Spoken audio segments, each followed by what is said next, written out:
All right, let's go ahead and party. There we go. There we go. And wow, hello everybody. Welcome, welcome, welcome. How are you nerds doing? I'll explain a bit. I've been a little distracted like immediately before stream. How's it going, Moss? Congratulations on your first. Hello, Shadow. How you doing? Hello, Sharkray. Hello, Steve. Hello, Chieftain. How you doing, Bonnie? It do be how time. It do be my time.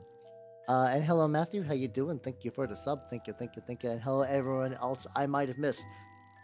So apparently, like, legitimately, maybe 5 minutes before stream, fucking Twitter was like, "Yo, dog, you got a DMCA notice, and you got to review our terms of service and shit." I was like, "Oh, okay."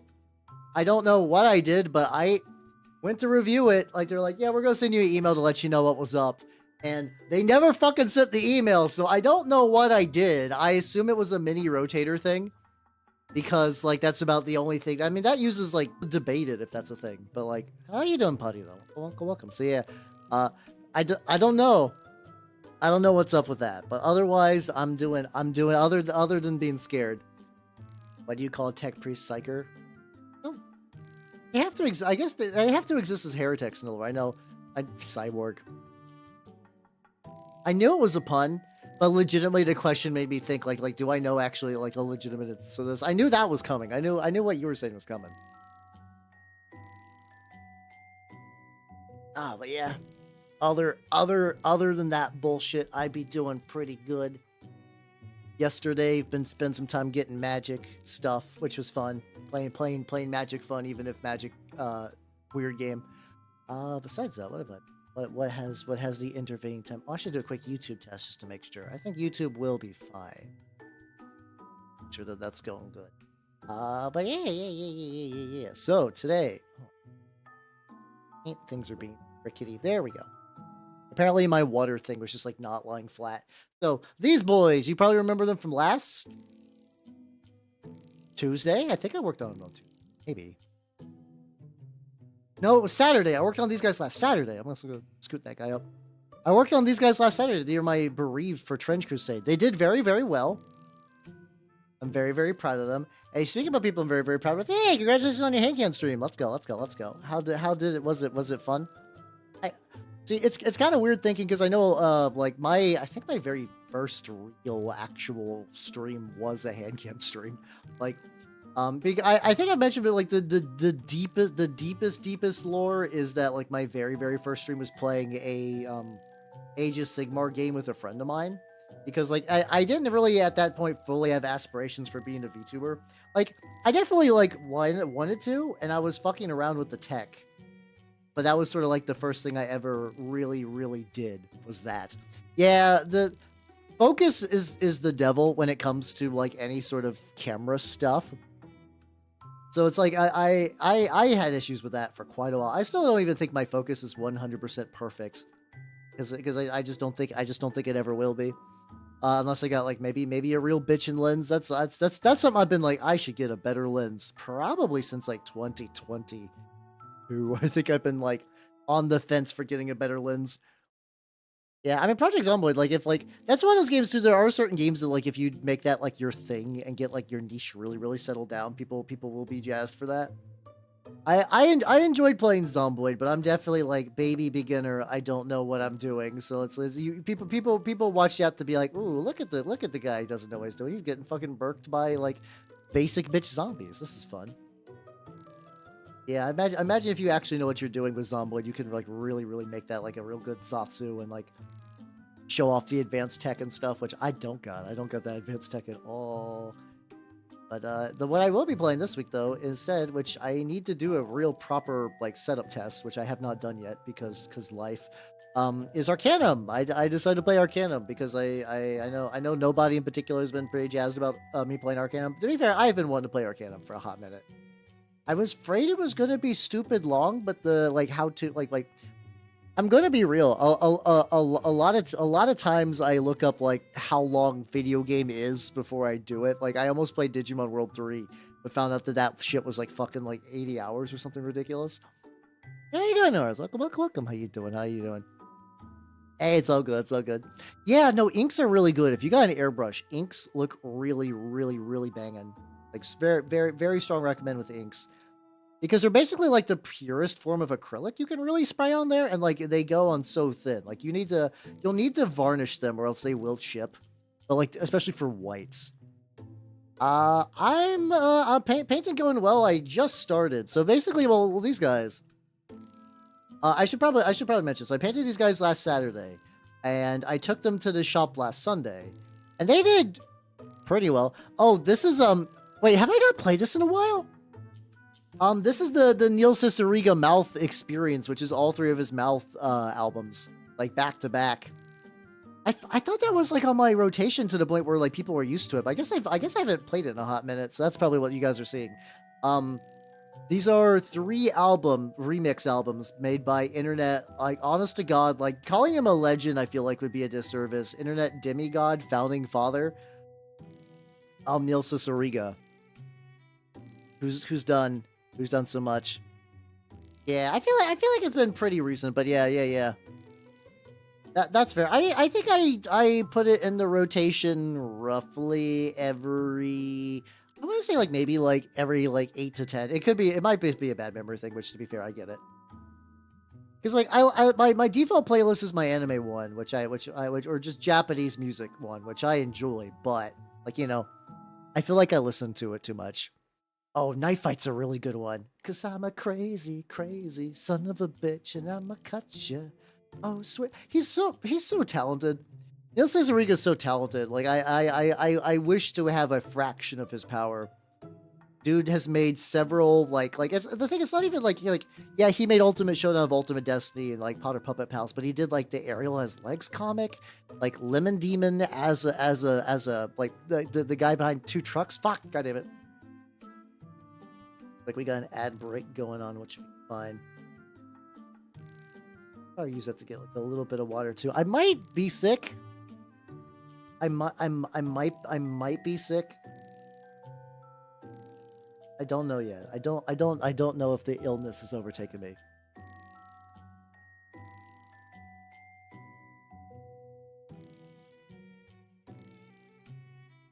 Well, let's go.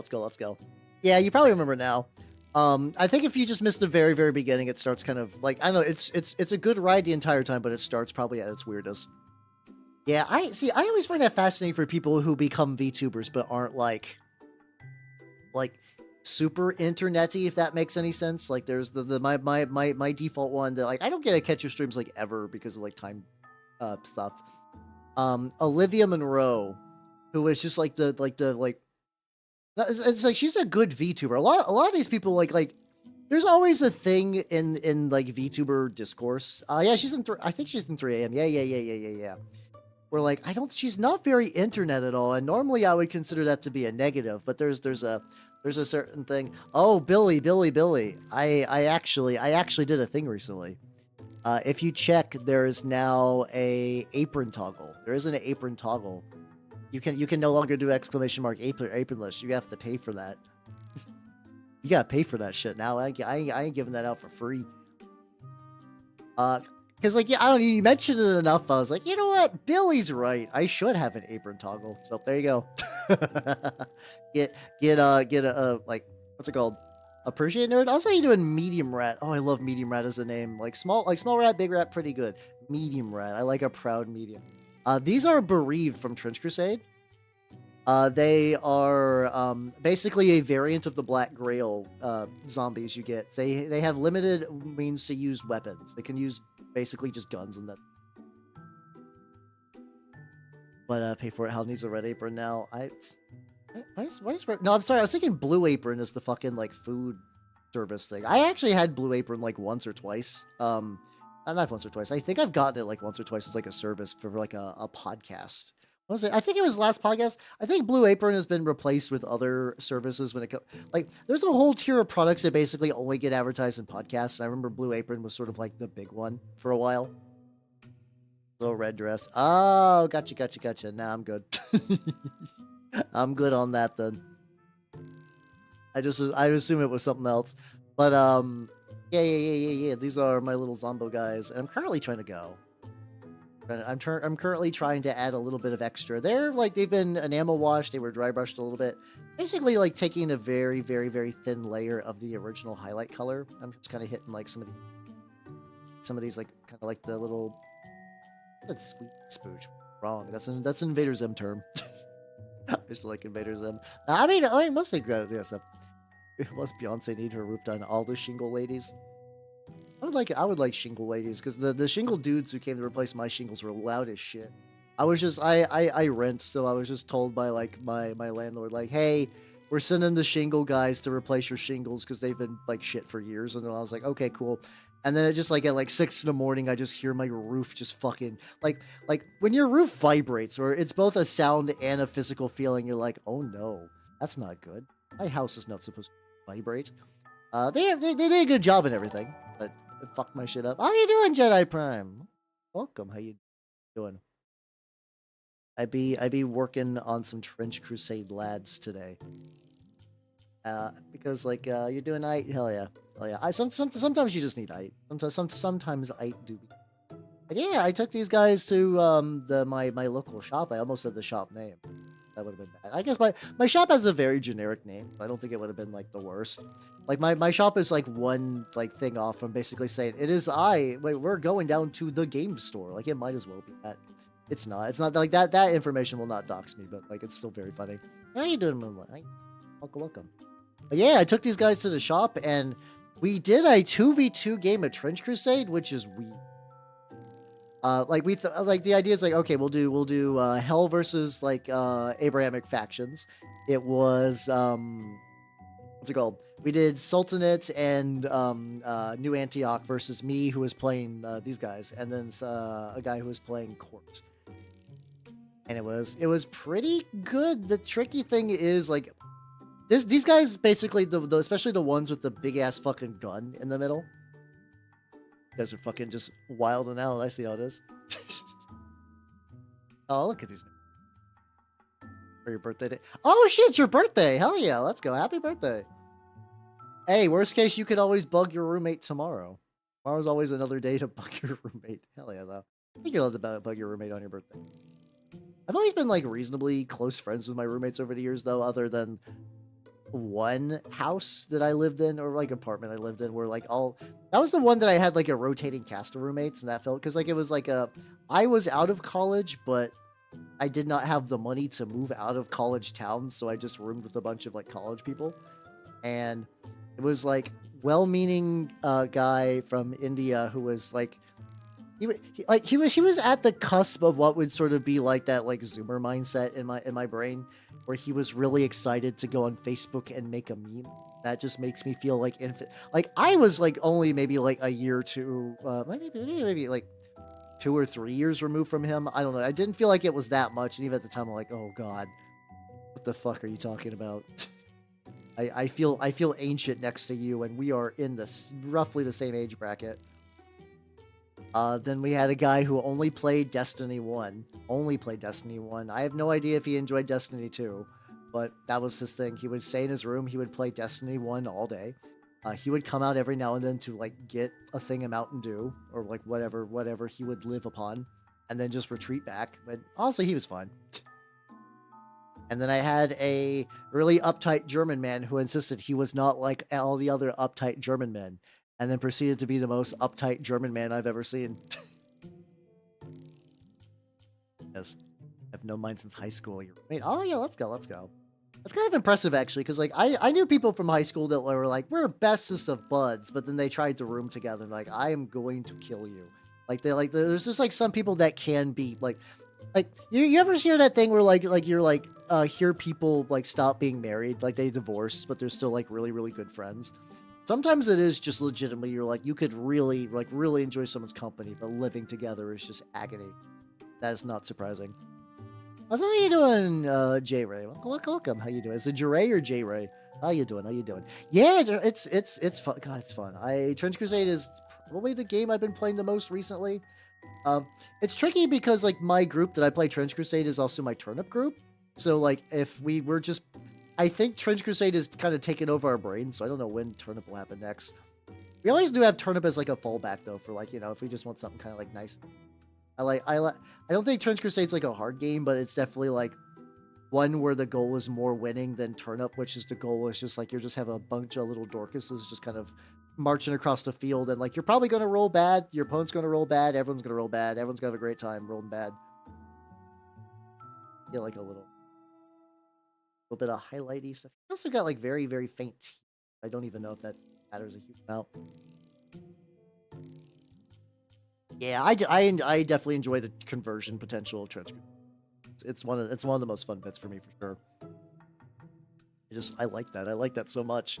Like it's like I'm still kind of like looking back at Malifaux stuff. I was just like thinking today. I was just like, I haven't seen like what some of the new Malifaux models have been released in a while. And there's like a really, really cool one for Rezzers that is a gigantic pile of flesh that when you kill it, it splits into 2 piles of flesh. And then they'll split into 4. Kind of like pink horror stuff. But like, it's more like they're just kind of like big slabs of meat that kind of bounce off of each other. It's me and Bellaccio. Hey, let's go, let's go. I spread the infection. I spread the Bellaccio infection again. Where how you doing, Sasha? I give you a proper home. Let's see if I see. Why am I get this the first time? Nice. Ooh, that was a good one. How's it going, nerd? Got a good snap. Still sick. Oh yeah. You've been having the. I don't know. I've been like very sneezy and coughy, but otherwise I think I managed to avoid Conrad. But like you gotta use your voice for a lot more stuff. So I feel bad for you. Hang in there, yo. Hopefully it's almost over. Hopefully it's almost over. But yeah, what deck did I do in Bellaccio recently? I need to do the black deck right now. So like with the extra Joker, like that one shouldn't be too hard. I keep getting like really, really close hands to like get that through, and just like something will go sideways. Okay, so it's just like I was about to say like yay forced vacation, but like when you're like not unemployed, when you're self-employed, it's like it doesn't ever feel like a vacation, does it? Never does. Hey, but I still have my Infernus Marines. My Infernus Marines are that's true, you can write stuff. That's not too bad. Still sucks. I guess could be worse. Hey, silver linings. My Infernus Marines are mostly ready to go. I have a bunch just like on a shelf. They're like one of those model projects that you see me work on stream, and I've like done a little bit with. Not a huge amount recently. How you doing, Satayo? Welcome. How you doing? Fun. Trying to get like little highlighty bits to my zombos. I find that like doing the oil wash and then like doing this like really, really, really thin highlight on some of the edges. That's what I'm doing. What have I been doing? Frozen. Oh God. Okay. Yeah, I don't know. As somebody who's was forced to install Windows 11, I wouldn't recommend it. The nice thing is that it does come with tabs baked into folders, which I enjoy. I'm sure there's easy ways to get that for like like you could probably get that for Windows 10 like without much hassle. That feature was nice. Other than that, yeah, I don't. It's not worth. It's not worth. I had to do it because when my computer died, like I guess it's been like a decent amount. I still miss some of the files. I lost some of that though. But basically, I was just rushing for an OS to actually like get my streams back up and running because I was like, I can't miss my streams for too much longer. And the OS that I could buy locally readily was only Windows 11. I was like, well, fuck it. Okay. Clean up the sprue and just, hey, let's go. Oh, yeah. I mean, usually Marines are very good for paint testing because they're just that one nice, like you can do just like one nice flat color. It's like, okay, this is a good idea how the shade will look on a thing. Like people, highlights and stuff and whatnot, but like it's like a good for like single color testing. Oh, also speaking about like Warhammer stuff and Marine stuff, what's your terrible idea? I'm curious. Doing well. I'm doing pretty good. I had a DMCA warning from Twitter right before stream, which has me a little on edge. I mean, yeah, you can 3D print the HAL. I got the link up there if you want to. I don't know how it would work for an FDM printer, but like you could give it a go. Now, Matthew got like a pretty solid HAL out of the FDM printer. I think so. I think the STL will work. But I finished my Warhammer's book. And how you doing, Meister Miller? Welcome. How you doing? Finished my Warhammer's book. I did. I finished the Twice Dead King Risen, and it was How you doing, Mini Dell? How you doing? Welcome. Like, it was reasonably solid. I didn't hate it. I just thought it was a much weaker book than book 1. The ending really carries a lot of it, honestly. Because I kind of knew already from, like, there's a thing I now that I'm actually, like, reading the books where, like, I usually listen to Adric as, like, a podcast thing. Anywhere that I'm noticing, like, a real obvious issue, I'm just gonna put some goo, like the goo stuff. What's it called? So, like, there's been times I've been spoiled by things that they just casually mention. And it's usually not been a big deal. That one I knew how the ending was going to end, and that doesn't really bother me too much because, like, you know, I've greatly enjoyed things that I knew the ending to already, like Persona 3. But, like, the ending really saves that because otherwise it is Necrons run away from Imperial ships. Ultix does not Ultix acts more like a petulant bitch than last book, where he learned not to act like a petulant bitch. So you're like, this feels backwards. Remember, he got the 83 cards. That's impressive. I have to keep my deck list online because I don't like. I have that thing that, like, if I have a card that makes me search a, like, you know when you crack a fetch land and you want to search a Ravnica Shockland, so you could be like, all right, get the good mana fixing. I don't remember what decks of mine actually have Shocklands in them. The amount of times I'm like, I know I have a fucking Godless Shrine somewhere in this fucking deck. I know I have a Godless Shrine somewhere, and then search for it. Realize I do not have the Godless Shrine in this deck. It's in another deck. Fucker. Which is funny because, like, my group technically has, like, a proxy thing where it's like if you own one copy, you can really have as many as you want. Which, you know, for pros to that approach, it's a pretty reasonable way to handle proxies. Cons, one person buys a full set of fetch lands, suddenly every deck they own till the end of time is going to have a really bitchin' mana base. It's not too bad.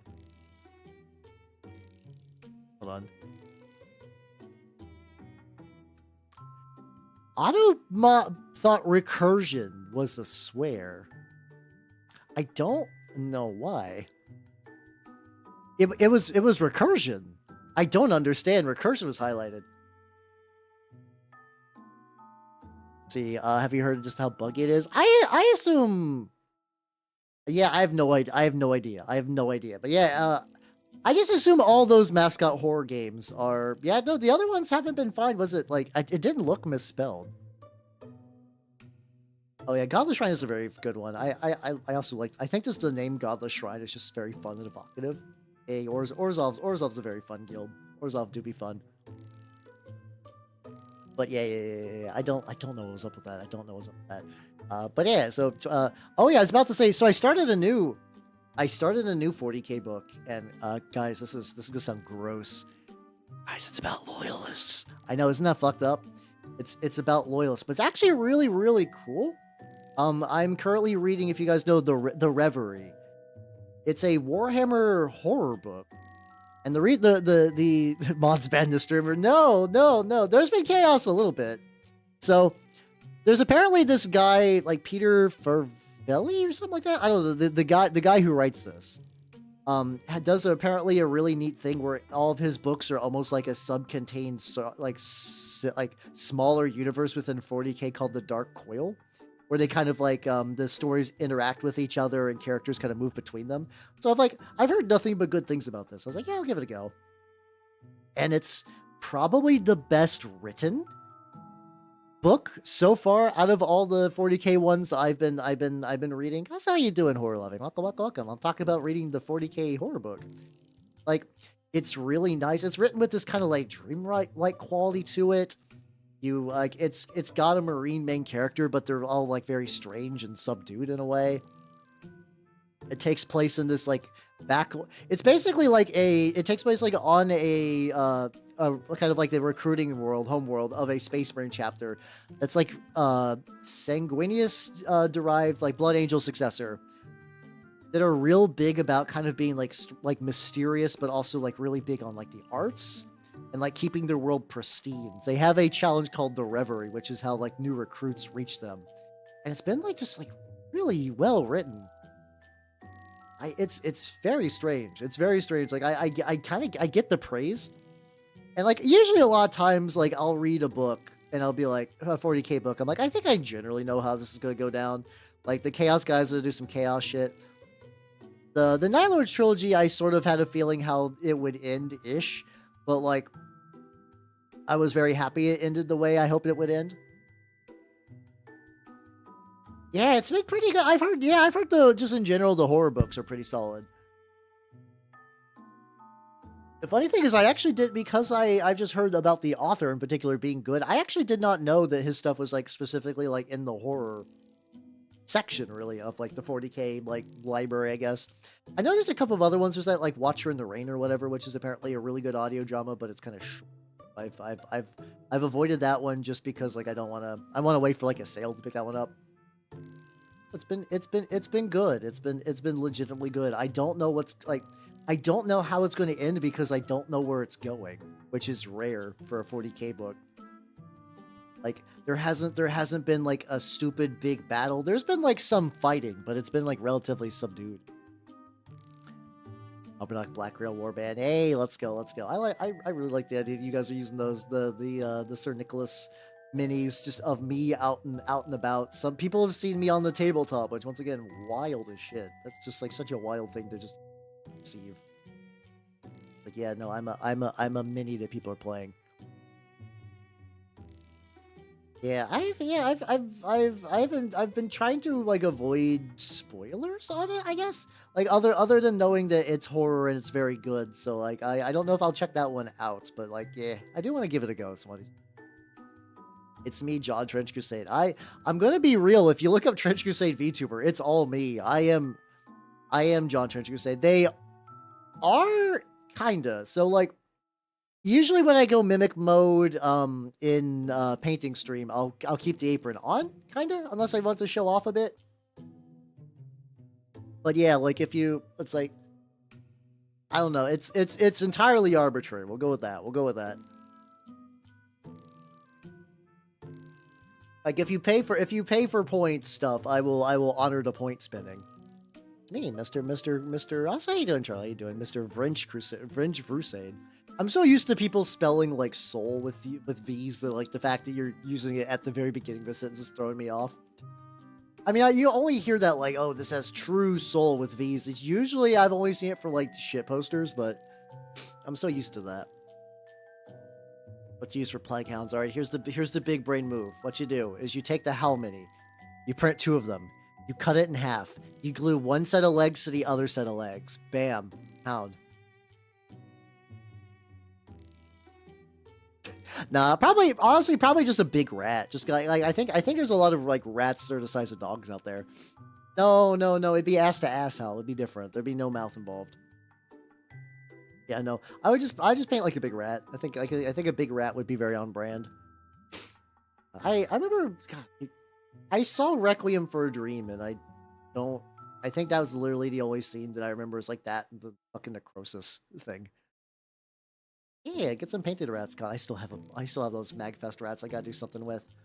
I gotta do something with those. Also, once again, if you hear me sniffling, I kinda maybe got a cold. I don't know. I'm leaning more into yes now. I'm leaning more into yes. Yes, I do got some illness in me. Like, nothing too. I'm still like hoping and coping that, like, I managed to get through Magfest with, like, just delayed onset sniffles. I am dying. I mean, aren't we all bros?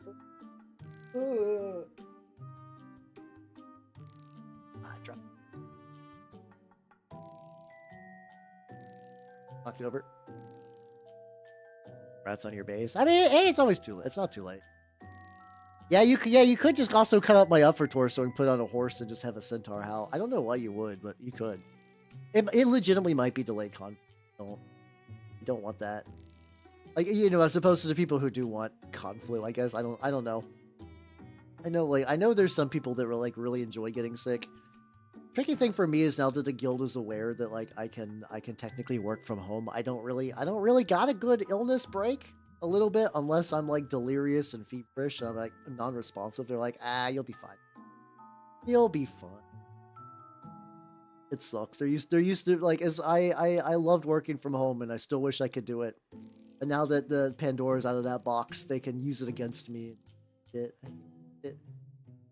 little bit on the front. That's my guy. I mean, if you want to do human helper style, you can too. Do Usain Bolt of dying. God, I'm so fast at dying. Speed running. Any percent old man. I guess I'd just be Benjamin Button when Benjamin Button is just an any percent old man. Where's Benjamin Button? There's like that one movie about the guy who aged super fast. I don't know which one that is. Hag percent. Goddamn. Rush to become hag. Lock it in. Never age. Just become peak like 35. That's the ideal. I'm gonna be 35 this year actually. Just neat. It's always like a weird thing where I always feel like I'm 1 year older than I should be. Like in my brain I'm already 35, but it's like no, I still got like a couple months. I still got like a decent amount. Born to old, forced to young. Forced to young is just like me like listening to like any time I'm trapped with a Zoomer anywhere. Which luckily isn't too bad. It's not too bad. Like I talked about the guy who was like really excited to make a meme on Facebook. Like that was that kind of thing where I'm just I feel aged. These two guys are done. There's gonna be a lot of like faint highlights of blue, just as a heads up. Like these guys, like they did good. I don't think I actually explained how they worked on the table. So, oh, there we go. Yeah, Jedi's got I think basically everyone mogged. Elder statesman of graybeards in a positive way. I will be joining you. I'm gonna say I'll be joining you soon. I'll be joining you like at some point. At some point in the future, I hope so. How you doing, son? Welcome. How you doing? Well, that's not too bad. I got the thing that I look the way I've looked basically at a young age, and I still kind of vaguely look around. Like, you know, I'm one of those people that just looks more tired with every passing year. Like I'm exhausted. I'm exhausted as a person. So like people were like, damn, you look tired. Like, yep, I do be like that. Like, why are you so tired? And I can't say it's because of like dumb shit. Like, yes, I was up late playing Balatro. Yes, like, oh, you know how it is. It's just hard. So busy.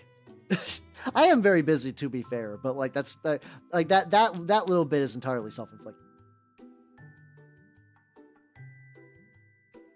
Also 53. Hey, yo, let's go. Equal. Let's go.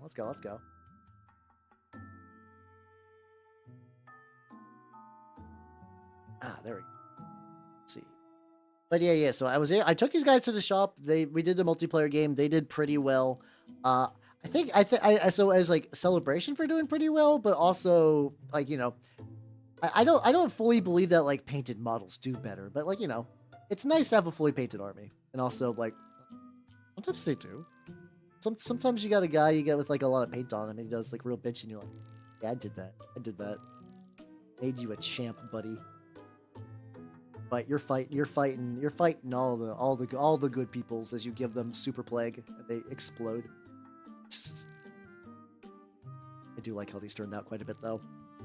Yeah, the tricky thing is like they benefit a lot from being by my hero unit because it like makes in Trench Crusade avoiding getting shot is so important because it's like it doesn't have a dedicated HP system because of the blood markers, but it's still like reasonably lethal. And these guys fire their own guts out, so they specifically like injure themselves to do injuries, which is very fun. Alright, now that's a mood. That's a mood. I think it's like the one of the things I also enjoyed about like the Magfest trip is like specifically, for the most part, everybody there was roughly of the older sort, and then there's just like one or two like people in the extended group of people I stayed with that was like, you are early 20s. What the fuck, you sassy child.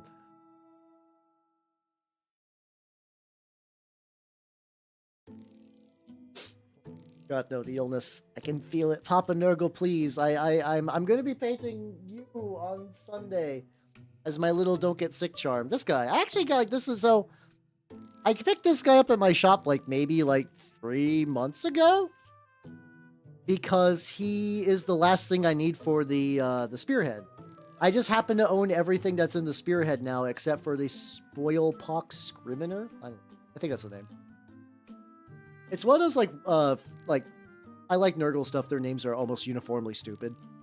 They're uniformly stupid, and they're all basically variations of, like, the same kind of, like, you know, disease mixed sick man. But yeah, I think I got that one right. So, like, I don't know. know if I'm gonna ever play any Age of Sigmar this edition, but I was like, it'd be cool. It'd be cool to have like the option if I just wanted just to go up to the store and be like, yes, I would like one Age of Sigmar gameplay, and then I'll continue to do that thing where I will paint 40k models and then not play 40k.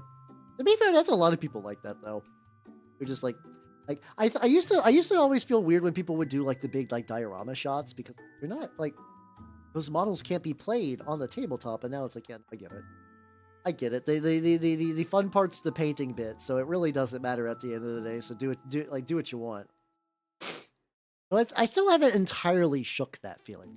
I haven't entirely shook that feeling. I still every now and then, like, I think I saw a big base that had like a lot of Death Guard units on it, including Mortarion. I was like, oh, that's the Mortarions are stuck there now. It's like it doesn't matter at the end.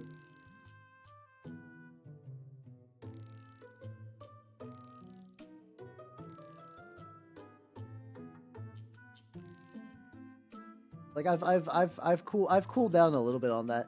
I say cooled down like I'm like getting like real angry. That's not really true. No, usually it's more fun to show them like cool old videos because like I actually think to a weird degree the style of humor hasn't really changed that much, which is why like a lot of memes for Zoomers a lot of times are just sort of like remixed like stuff from shows, you know? Like I didn't grow up in a Simpsons family. My family mostly, weirdly enough, like just watched South Park instead, which is still, yeah, mine is still going strong, but it does not really have like the cultural impact.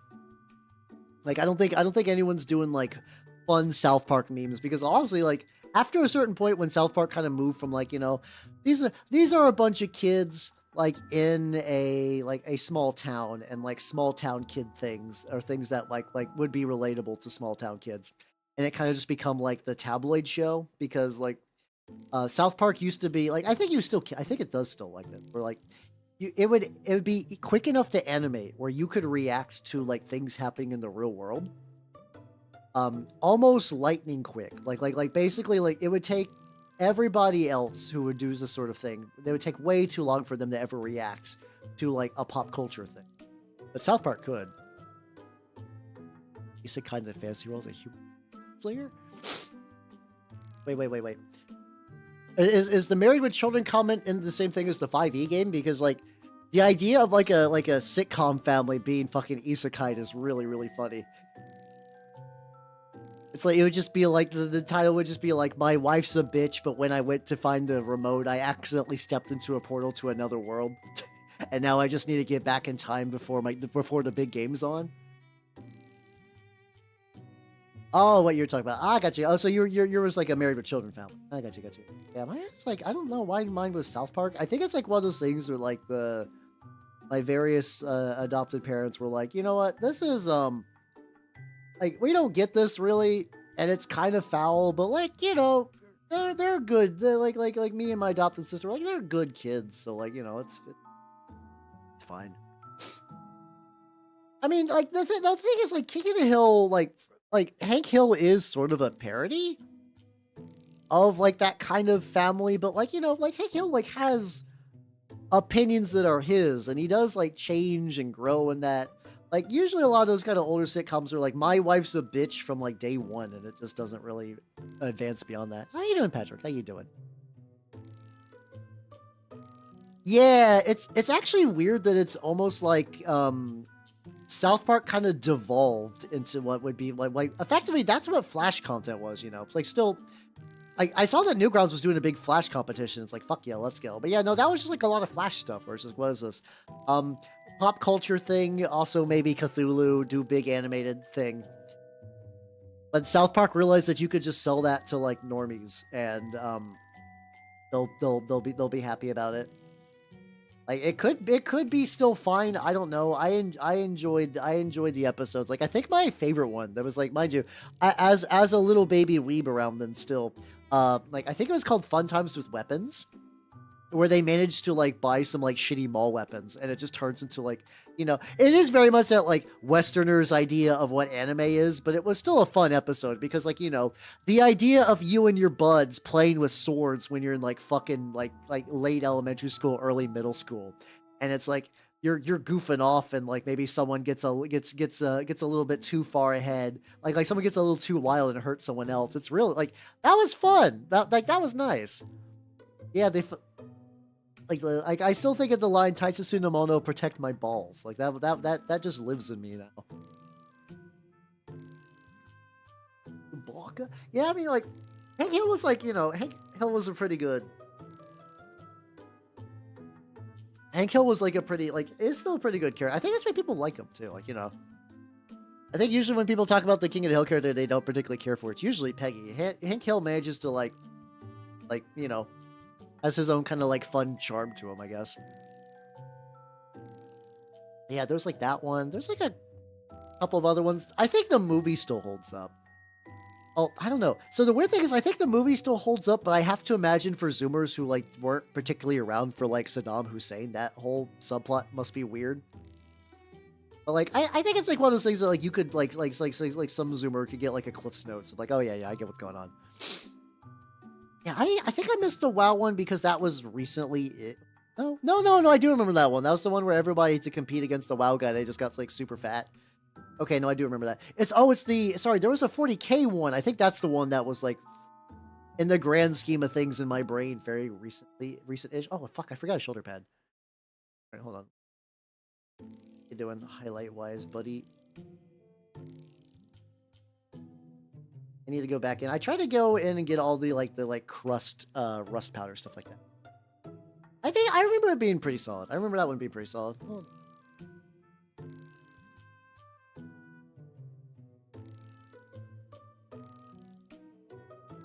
Rust at, oh, I put it over here. I was like, I set it aside because I thought I might need it, and then I did need it. Got it.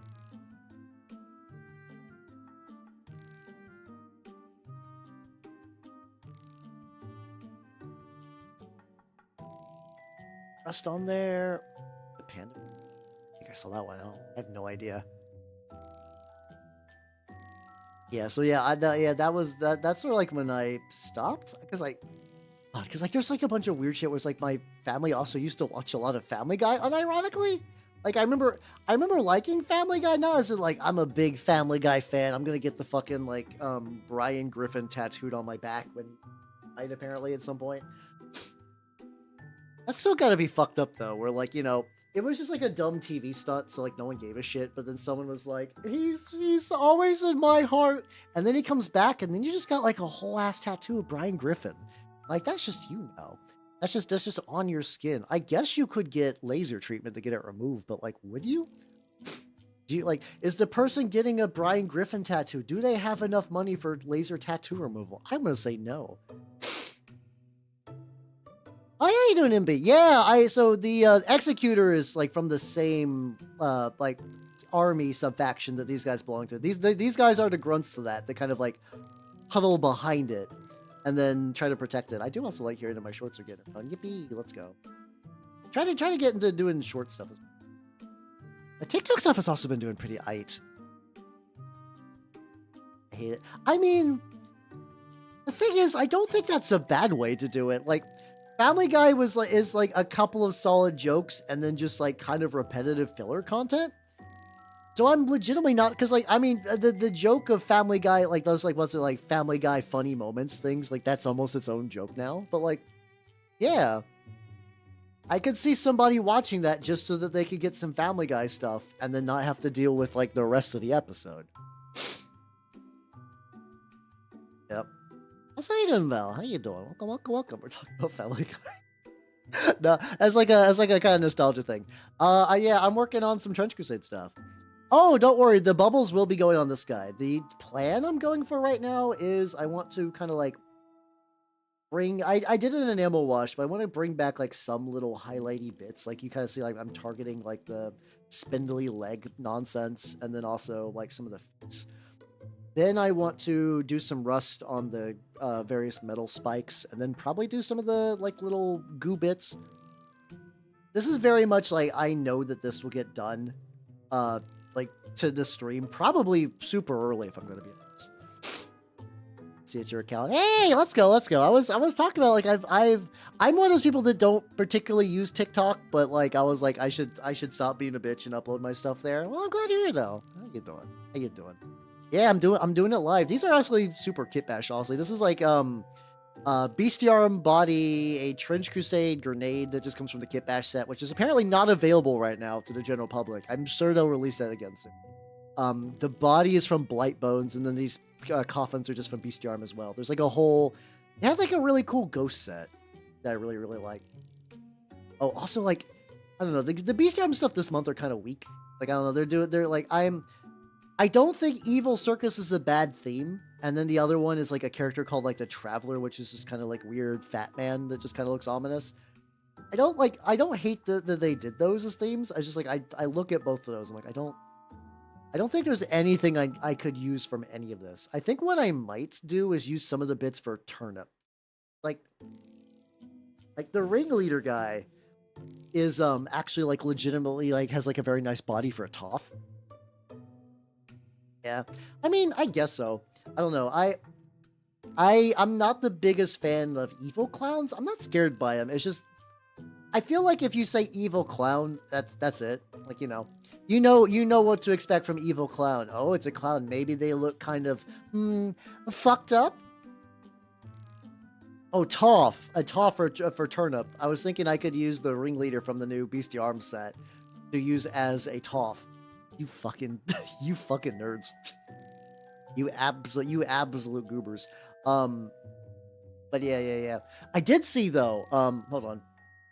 So the guys who did the taking the Bloodborne models and Elden Ring models he's already worked on and making them more trenchy. I forgot that I accidentally like did not cancel my subscription, so I got this month's stuff, which apparently I thought that was just gonna be a one-time thing, but he did it again.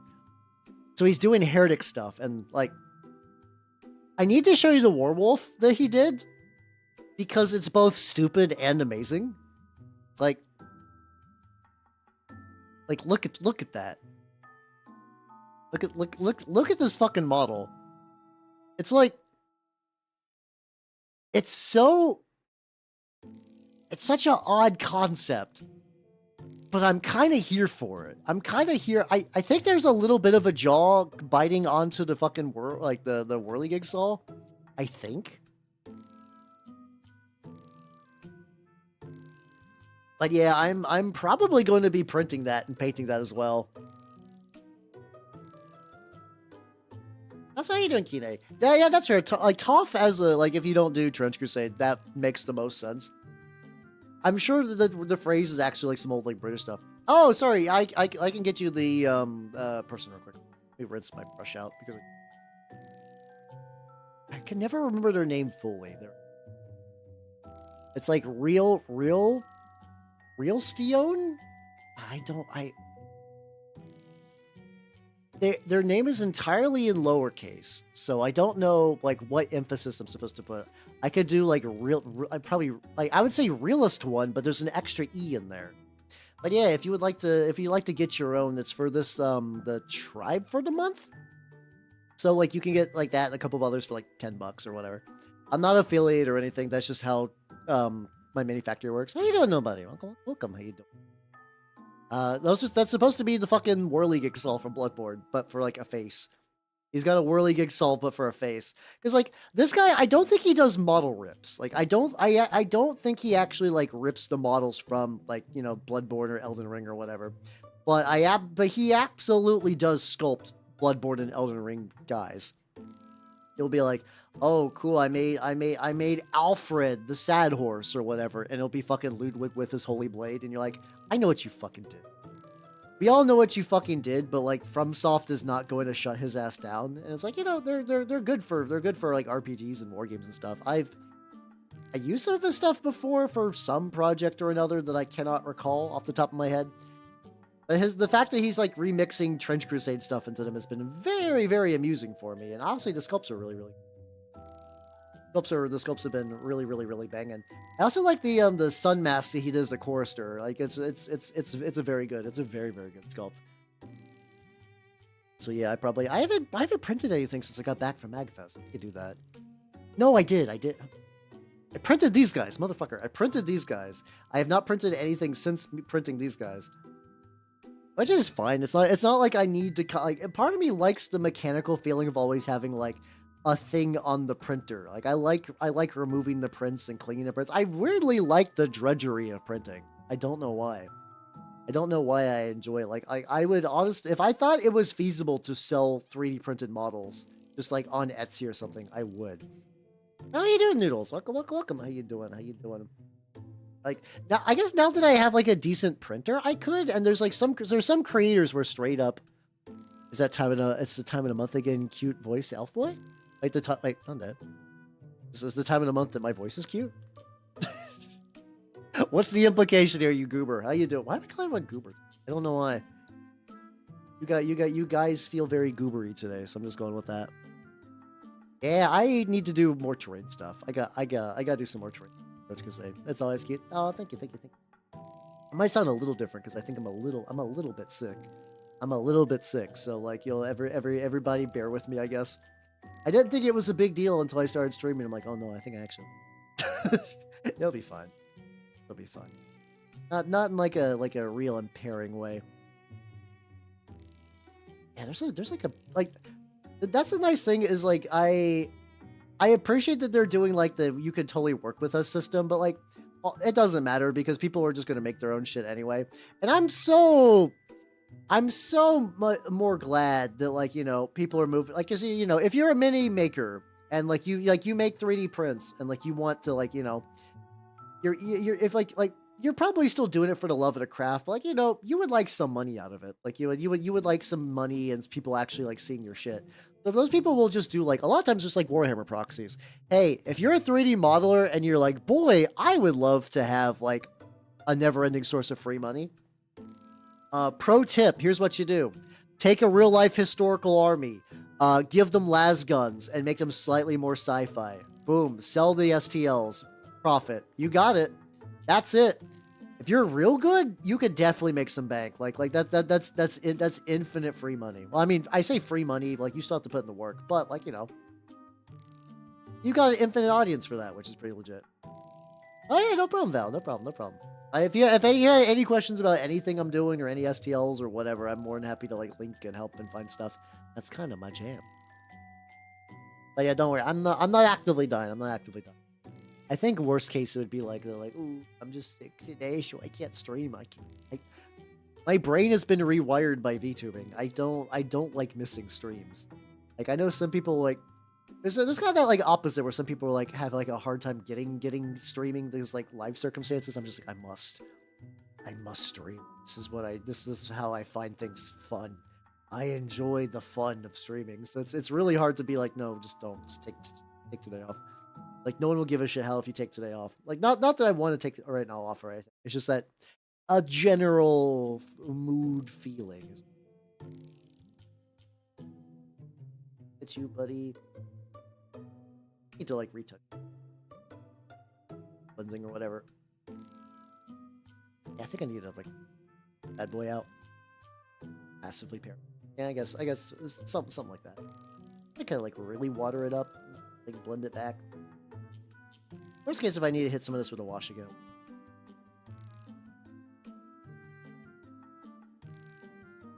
Oh yeah, time to do some rust.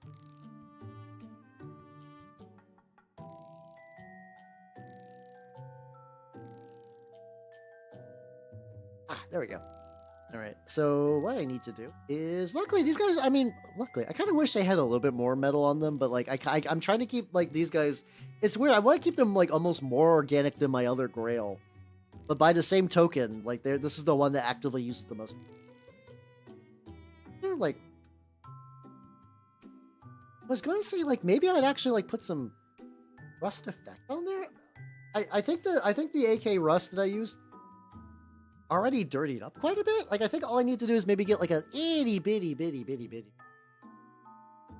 Ah, yeah, no, don't worry. I'll try if I need to take a sick day this week. I'll let you guys know in advance. Do not worry. How you doing? No. How you doing? I got the sniffles, but I do be painting minis. It's ride or die. I keep painting till I run out of backlog. I'll never run out of backlog. It's. God, I love that joke. It's the dumbest joke, but it's still greatly amusing. I get like once again like my thinnest, shittiest brush for like little rust dabble bits.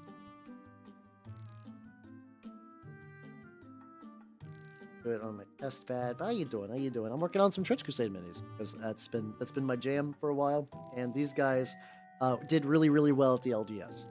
Well, maybe not really well. They did pretty well. I think that these guys play so differently from the other armies I've played that I need to like really get a good feel for what they're about.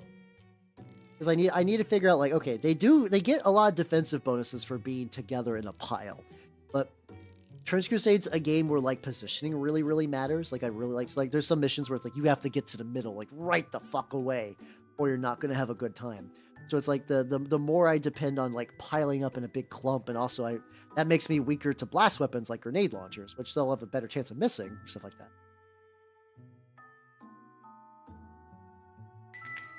And also, Hellspectre, thank you for the follow. Welcome to the workshop. Hopefully I got your name right. Let's see. The tricky thing is Trench Crusade is like pretty like relaxed for like a lot of model things, but base size is kind of sacrosanct because a lot of rules use that. So if you need, I would say if you need to extend the base like with like a little bit of corkboard or something, that would be fine as long as it's not too crazy big. I tend to put really big models. Like this guy's not the bestest example, but like this is a 32mm base with a huge motherfucker. Like he's big. He's easy to shoot because of how big he is, but I don't care. Yeah, I would recommend maybe trying just to extend the base size first. Hey, Spectre, if you did not know me, I'm Halbernot the Mimic Elf. I'm a miniature painting Vtuber of the Nurgle and Skaven variety, though today I do be big trenchin'. I'm basically trying to work on their like rusty. Oh god, I need to move this. I have a Plague Marine off to the side. He's getting caught up in everything. Don't do that. Don't do that. Don't do that. Relaxing rusting. It's rusting. I do love rust effect. Some of my best work is like when I just really get into the zone of like a rust effect thing. One of the minis I was going to use for Relic Blade, the guy who's like a big rusty zombie on a pile of snow. I'm actually like, he was technically the genesis for the color scheme of this army, like this like my like Dirge stuff.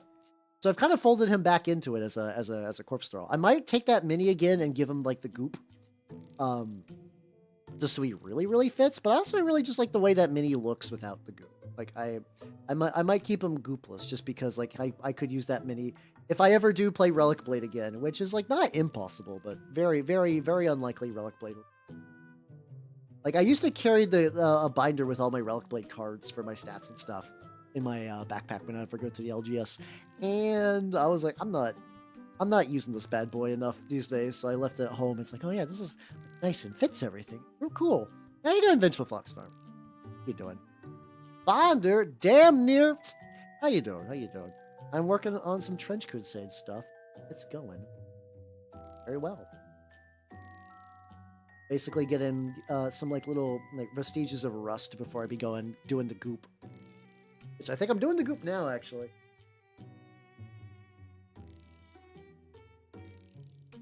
Especially because I think the goop... Yeah. The goop is going to take some time to dry, so now would be a time to... Here's how I do the... Step 1. Boom. I got a big... what are the rules for this game? Like, really cool. I'm a big fan. Like, the base mechanic is you roll 2d6. Also, Akatsuki, thank you for the YouTube sub. Thank you. Thank you. The rules are really, like, basically the rules are, like, you roll 2d6, you try to hit a 7. If it succeeds, you, like, either do an action you're trying to do, shoot a guy, stab a guy, climb a thing, try to get a bonus movement. Or if it doesn't, it fails. A lot of things, if you're, like, good at melee, you'll get bonus dice, but, like you'll get, like, 3d6, but can only keep the top 2. Stuff like that. That's the third matches. Thank you for the sub with Prime. Thank you. How you doing? How you doing? Dude, I'm once again showing my goop recipe. With, like, I need to get, like, an actual honest to God spoon, but put my keyboard under my desk, because I know it's just going to get it in there. So, got my palette. A big old spoonful. These are still going to get literally everywhere. It's just the price I pay for this. Then I get some acrylic gloss medium, which I've been using this bottle of acrylic gloss medium for fucking forever. It does not go away.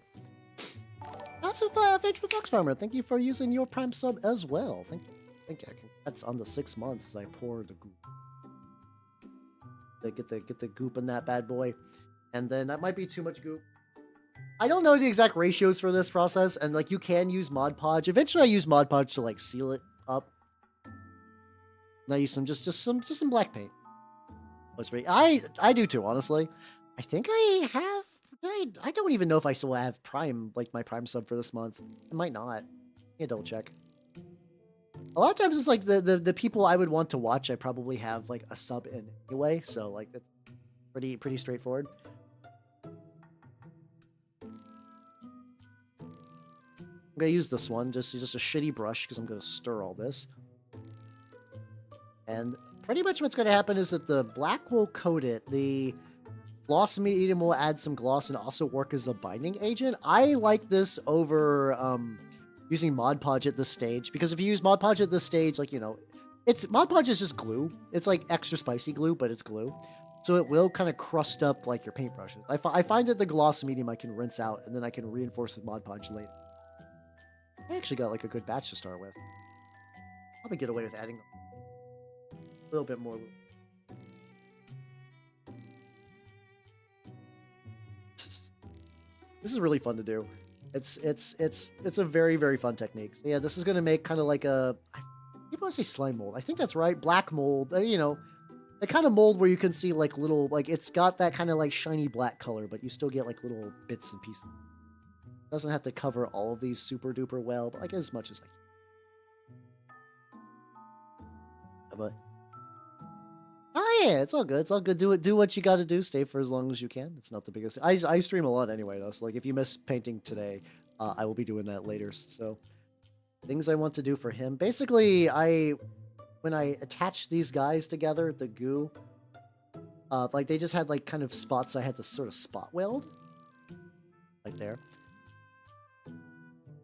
Some water like FX's glossy layer. Oh yeah, let's go. Yeah, I think also Gino, thank you for the Prime sub. Thank you. Yeah, these are just foam beads. These are, at the end of the day, these are just foam beads, which is really fun. They add like a nice texture to it, like push it up into the model. I'm gonna try to isolate a lot of this to like the bottom, but also like if you see like the arm is just sort of attached there, I'm gonna stick it in there.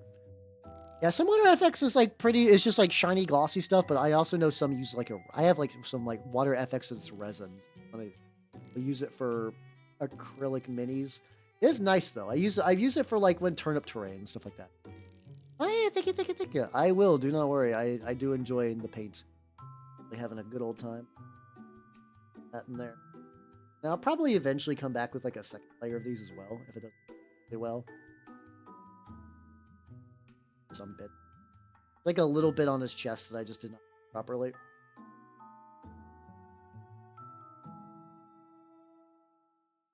Kind of mushy. See, like you would think it would fall, and sometimes it does, but a lot of times it doesn't. Or like if it does fall, it's just gonna like hit the bottom. But yeah, these beads. This is just like a random idea I had. I actually don't know if like, I don't think I grabbed this from like any crafter stream anything. I think this is, I want to say it's a brain idea on my own, but like don't quote me on that. It's really tricky though for like attributing techniques, because like, you know, they just tend to like spread around. It's getting a little bit of fallen. All right, I think this guy I'm gonna leave for right now. He's got like a, still like solid. Water.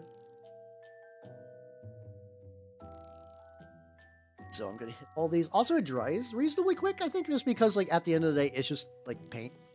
Like this, at this stage, it's just paint. Guys, like reasonably good. Like I don't know how much I want to like specifically goop it.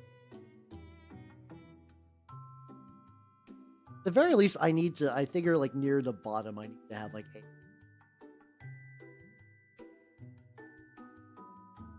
The one thing is I wish I had like a better scoop. Wish I had like I got like the G-dubs like terrain tool from like ages back, where it's like, hey, You want to put Sterling Mud on a mini? How about you spend $10? I have all these tools from back when I didn't know better, where I just like I guess like, you know, I started with the War Machine stuff, but I didn't really know how to paint too well. So when I got back into the hobby, it was just like I'm at a G-Dub store and that's it. It's like that's all I really know. So I'm just gonna see what they got. They got brushes there, cool. They got paints there, cool. They got like not primer. They got like oh yeah the mold line scraper. Oh god, the fucking mold line scraper, which is just like a dull lump of metal. Which apparently because they can't sell knives for mold line scraping, you got that. How's it going, EL God? Welcome everybody. Welcome. If you don't know me, I'm Halbernot the Mimic Elf. I'm a miniature painting VTuber of the Nurgle's game variety, and today I'm applying the goop. I am unironically playing. How you doing though? How you doing? I'm working on my I'm working on my little blobulate. I'm currently working on some stuff for my Black Rail. It's doing good. How you doing, Kraken? How you doing? How you doing? Oh yeah, I'm sure like I like now I don't really need to worry too much. I basically know everything. Like I got it, all the supplies and stuff I need.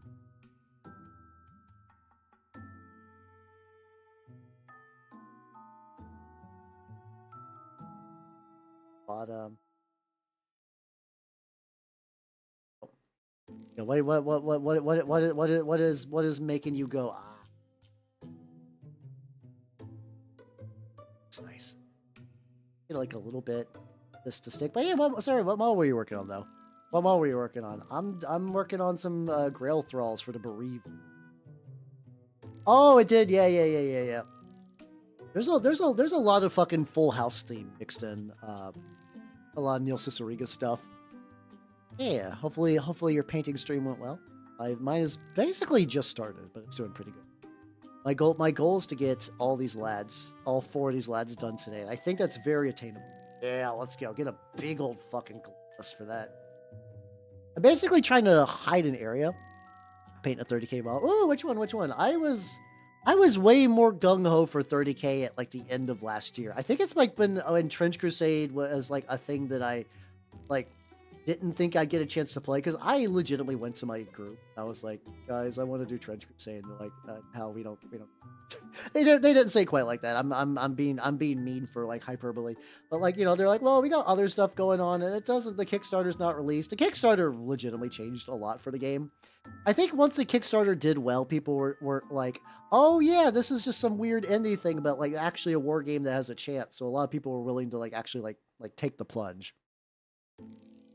Oh yeah, let's go. Hell yeah. I have some like heavy weapons, like heavy lascan dudes I gotta finish up, and then I have 8 billion fucking despoiler marines kicking around my house. I got so many, and they're all basically I bought them used, so they're at like I stripped the paint, I've cut off their arms because I don't want to use fucking bolters with the like chain bayonets. I know some armies do use the chain bayonets, but not word bearers. So I wanted to give them the proper setup they need. Oh yeah, this way. So I sucked this guy's arm on here in particular, so that way I could like put the goo around. So I'll go up the side of this. Yeah, there we go. I'm trying to keep like most of the graves clean. Spice on there. I also need to like rinse this out. The chain bayonets are cool, but like I'm like I said, I'm going word bearers. They don't really use the chain bayonets. I want the fucking big, I want the bolt pistol. How you doing, Lana? How you doing? Nice chicken feet. Oh, my dudes? I'm dead. How you doing? Welcome.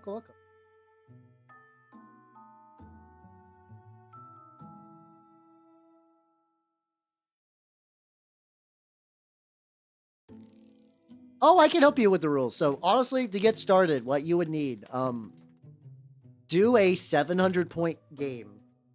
Actually, even better. There are a couple of demo lists that you can get on I think on the website they have like instructions for the demo lists. They're kind of behind a little bit, but they're like a good spread to like get a demo game started. Otherwise, there's and like troops and gear have a cost. Usually, a lot of starting games are like 700 points. 700 ducats to like buy your guys and buy their gear and stuff like that. Otherwise, I would just, or do you just need, oh wait, do you just actually just need access to the rules? Hold on. You just need the rules. Hold on. There we go. All the rules are just available there. Yeah, there was like a demo like list because like that's what my group started with, where they just have like a bunch of pre-made models with names and stuff like that. They were just like preloaded with gear. The only tricky thing with those is that because they were made prior to some balance changes, like the amalgam and that has a different weapon spread than what you're legally allowed to have now on that thing. I wish the amalgam was a bit better. Most of the armies have like a big guy for you, but like the big guy that does like, you know, it's like you save a lot of money during the campaign. You don't need any basics anymore. You got your bases covered. Here's a big guy. Here's just like a big point sync guy that does a lot of stuff. The amalgam's big thing is it's just really hard to kill, which, I mean, yeah, so is everything in the Grail. But also the big thing with that is, what's it called? Is specifically that it can equip a bunch of different weapons in different combinations because it's got 6 arms, which is fun. But, like, a lot of times you're just equipping, like, a bunch of, like, pistols and clubs and stuff like that, so it's not particularly spicy. Oh, yeah, there we go. Yeah. There's those are the rules, and that will get you more than enough started. Yeah.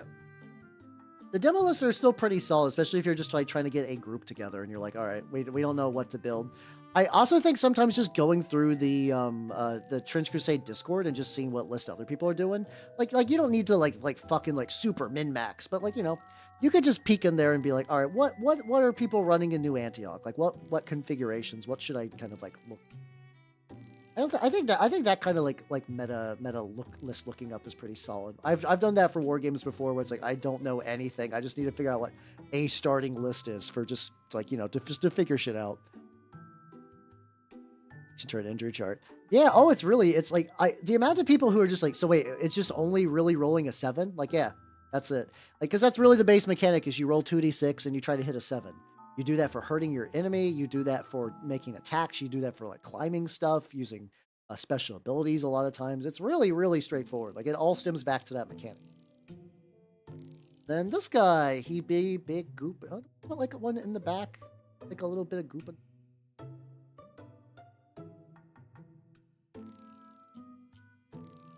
I should at least get the B. Yeah, there we go. All right, I think I used most of my beads, so what I'm going to do now is I'm going to let the boys dry. Oh shit, we got ad break it.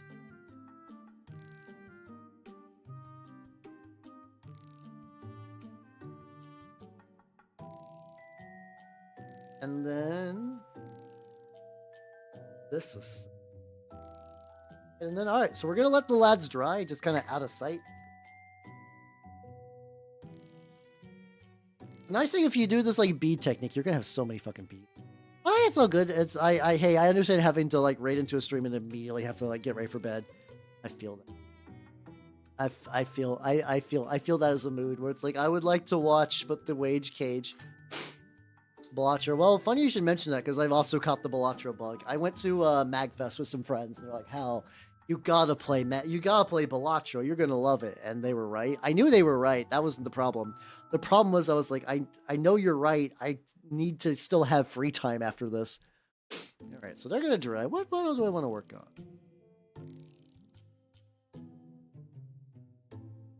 Model do I work? Oh, I do got my lieutenant. This is my new Antioch lieutenant. Have you been oil washed? I feel like he is, but like I don't know. This model I started to put together. And I'm not feeling it as much anymore. No, there's like something like it's not digging. I don't know. I might scrap him. We'll find out. Side. What do I want to work on? I got you. I got this lad. This lad is. Let's see. What animal's doing? Is that kind of like green?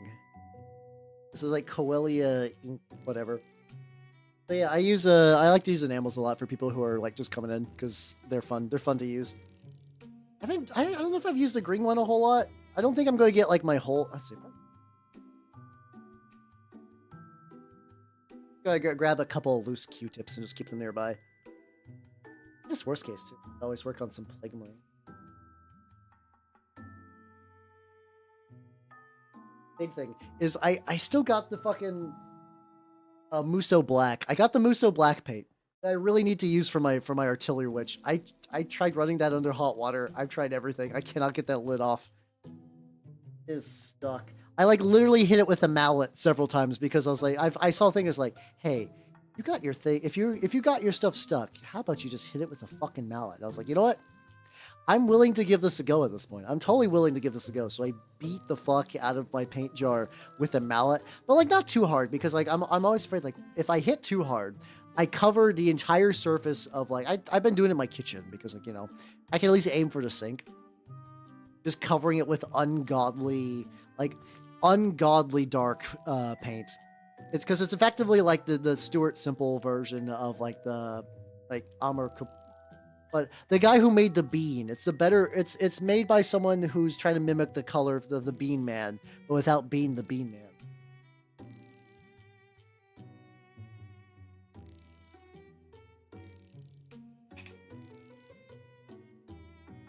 I realized all my enamel brushes migrated over to my not enamel stuff. And that's work. We'll see what happens if I take this green, apply it over the cloak. Also, maybe a little bit on the.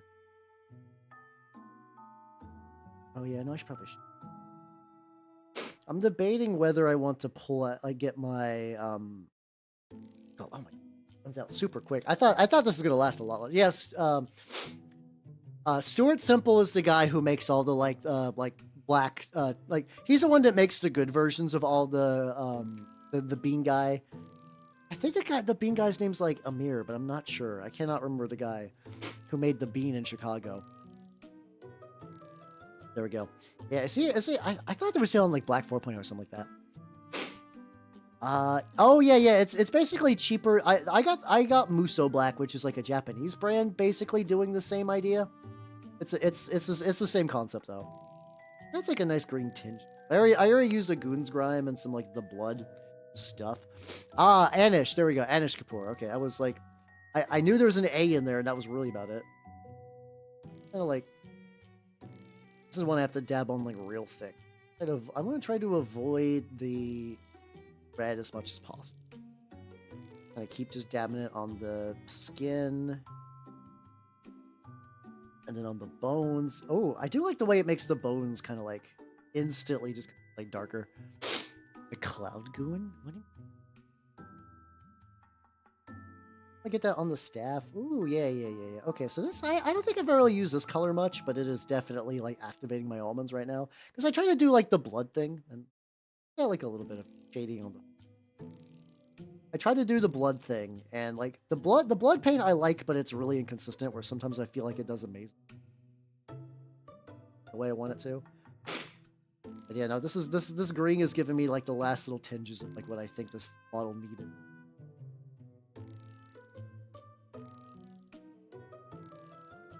All right, I think I'm gonna let him dry now. I don't think I want to remove any. I think I'm just gonna let that melt. I'm gonna let that melt.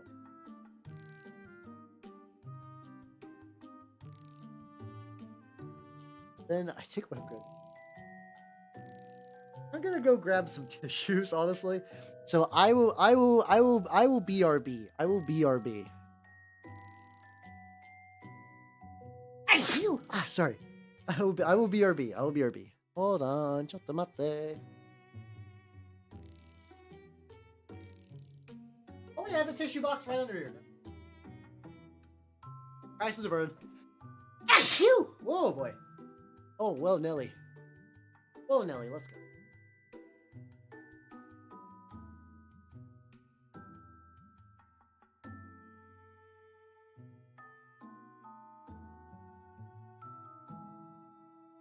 Brave. I'm still here. I didn't leave. Ugh. Actually, hold on. I have an idea. Shut them up.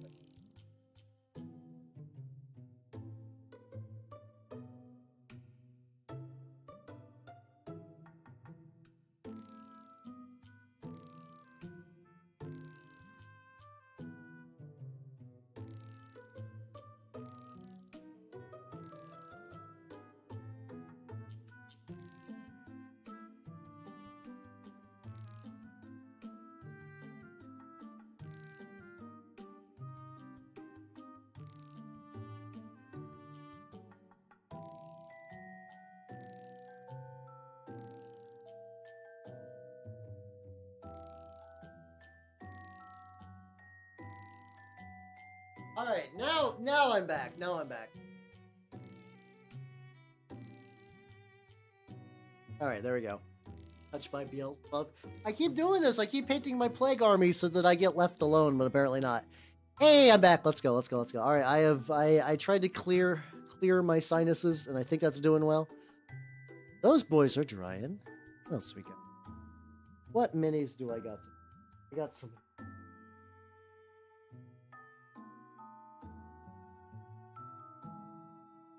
Fuck it. All right.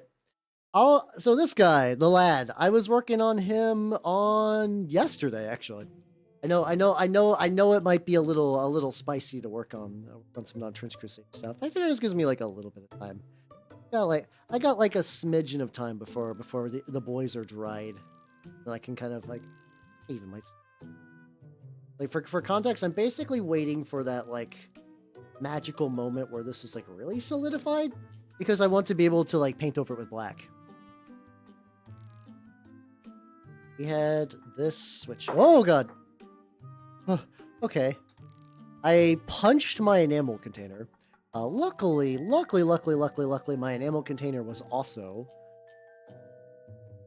My enamel container was shut. I was super worried that I know one day. Like, you know, there's this kind of thing when you do minis, like, you know, eventually, like, yeah, like, I'm going to knock over. I'm going to knock over a big old fucking thing of, wash. I've done that before. I think everyone here has done it to some degree.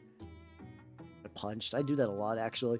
Like, I just reach over and just, like, knock something off my desk. I don't even need, like, a cat to be clumsy. I am functionally my own cat. A cat would be nice because then I'd have an excuse. I would be like, oh, silly me. My cat, Goblin. I don't know. I just, like... Thinking, I know why I said Goblin, because in my mind, I would really like one of those hairless cats. Yeah, I mean, I appreciate the way you say that. Like, it's like, oh, how they did that on purpose, the big plan. But like, no, I just go through a lot of projects. So it's like not like a super intentional thing, but thank you for believing it was. Yeah. If it's been Deathjack. Oh god, yeah. So Deathjack actually had an injury a while back. I think I might have mentioned this a while ago. I don't know how many people caught it because it's been a bit.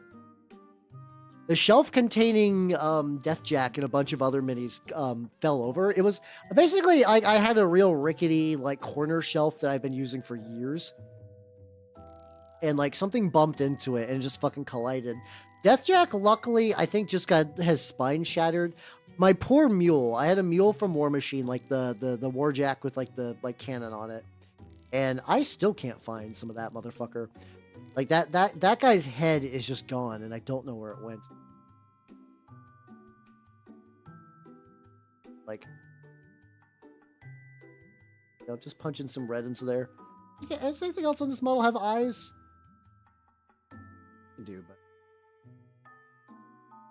I do a school mini painting where I just paint the eye a solid color and then I'll go back in and kind of clean up around it. Oh yeah, that's the fucking 1-2 punch for that. Yeah, I mean Deathjack's fine. I think the bigger thing I was worried about is the bust. So Sir Nicholas, who made the How Mini, also made a bust a while back, and that thing collided to the ground. And luckily, I was like, oh no, it broke.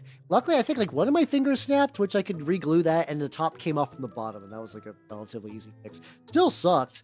Not a big fan of that, but like overall damage could have been a lot worse. It happens sometimes though. It happens. So yeah, I think I took some of the other War Machine minis that were a little fucked up, and I was like, you know what, I'm gonna put them in the bucket.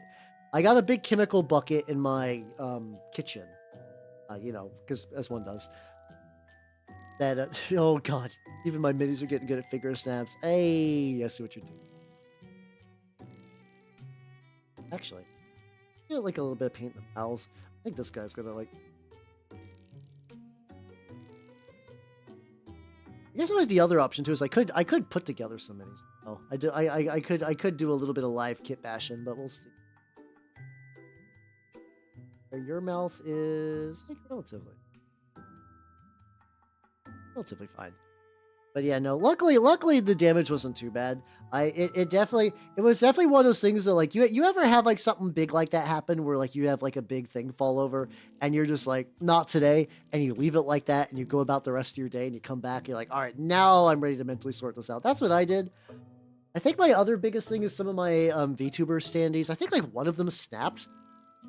Luckily, I'm in a household with a shitload of super glue, so it's not like it was like a permanent breakage. But like, man, I was like, God, sucks.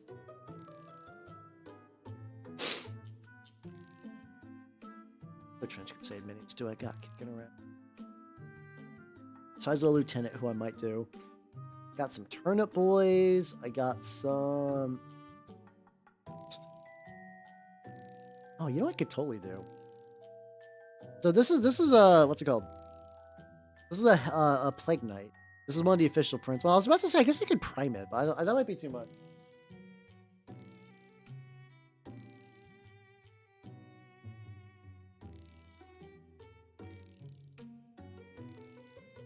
The thing is, all my trench stuff is like a very like work in progress state.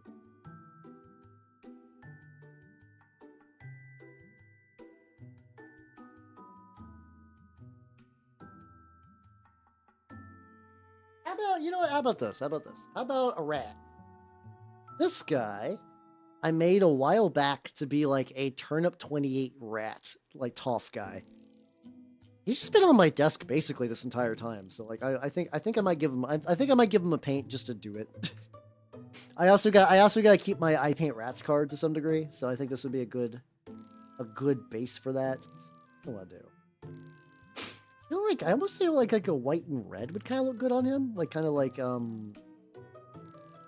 either maybe like white top and white bottom and like red in the middle. Thank you for the hydrated stretch. Thank you.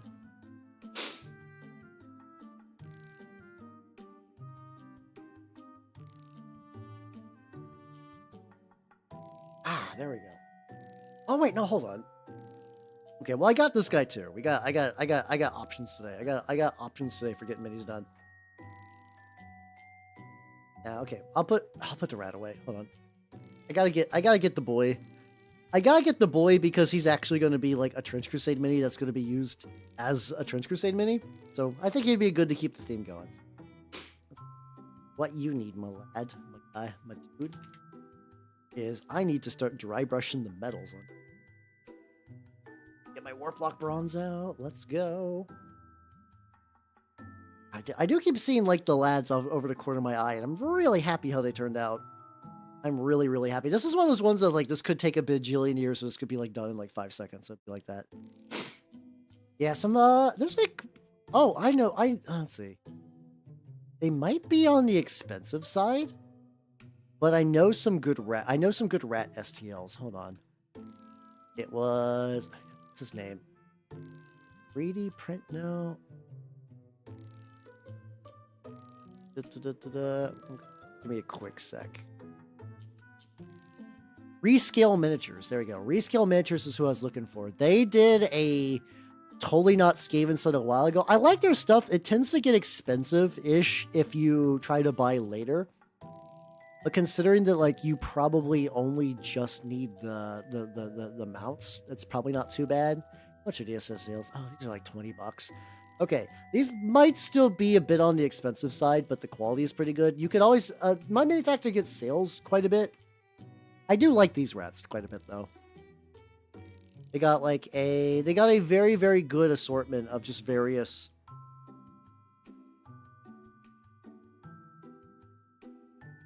They got a very good assortment of like various, like their version of Skaven is kind of almost more like Lord of the Rings orc, where it's like very like jagged and industrial, which I really, really like.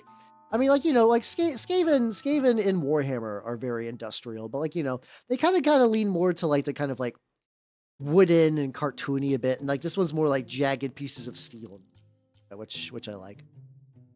I like their stuff. I wish they were a bit cheaper when they are not. See, that's the kind of the weird thing about the whole tribe model. So for context for the tribes model of like how like you get 3D prints is you basically do like a subscription service, and every month you get like a bajillion minis. Well, like depending on the person, but like a lot of times they'll try to offer like big mini bundles. And like That's pretty good. It's a good way to get a bunch of minis. And like they'll usually also offer discounts like, oh, did you miss like a month in the past? Also be no, this should not be. Like, did you miss something in the past? You can get like a 20%, like between like 20 or like whatever. Skill matches. Oh, that's perfect. Hey, let's go. They are really, really good. I guess especially too, Grail could use multiple hounds, so like that wouldn't be the worst.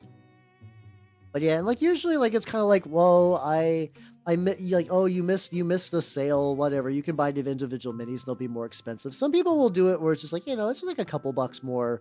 Like I think Vtuber is probably one of the more generous ones. Like, did you miss the Vtuber like original tribe thing? Like that's fine. You could just like 10, 15, 20 bucks depending on if you want to get everything from that set or not. Probably closer to like 30 for the full bundles, but it's still a good deal. And then you got like Rescale, which like it's really expensive, which I think is supposed to kind of lean into the FOMO a bit, but also I get it because like they do make a lot of minis every month. They are really good quality. They are like all my Rescale stuff was printed before I got my current printer, so I kind of chucked. So when I had like a really janky Anycubic Mono, that was my primary printing, like my primary resin printer for a while. And when that died, and I got my current one, which is a Mars 4 Ultra, whenever that one died, I was just like, okay, if there was a project that I just did not even begin to paint from that previous era, I would just chuck it. And that included like some of those like rats that I printed from Rescale. And I was like, well, if I really, really want to come back to that project, I'll just reprint them with a better printer and better quality, which I was correct to do so. But like, man, I chucked quite a bit. This is what I was talking about, where it's like, I really like the act of printing. The act of printing's so fun. Like I've offered to big people locally that I know who are like my play groups. They're like, man, my printer's like having an issue and I can't get this like arm to print. I'm like, oh, I'll print the arm. I'll print the arm for you. Let's go. I'll print the arm. I'll totally print the arm. And like, no, I don't want to be a burden. And I'm just like, no. It's I have to insist that like it's fun for me to print, so I don't mind printing off like a bit or something like that. How you doing, Battle? Congratulations on the streak. Hell yeah. How you doing? The Goop Boys are drying. Do a quick poke.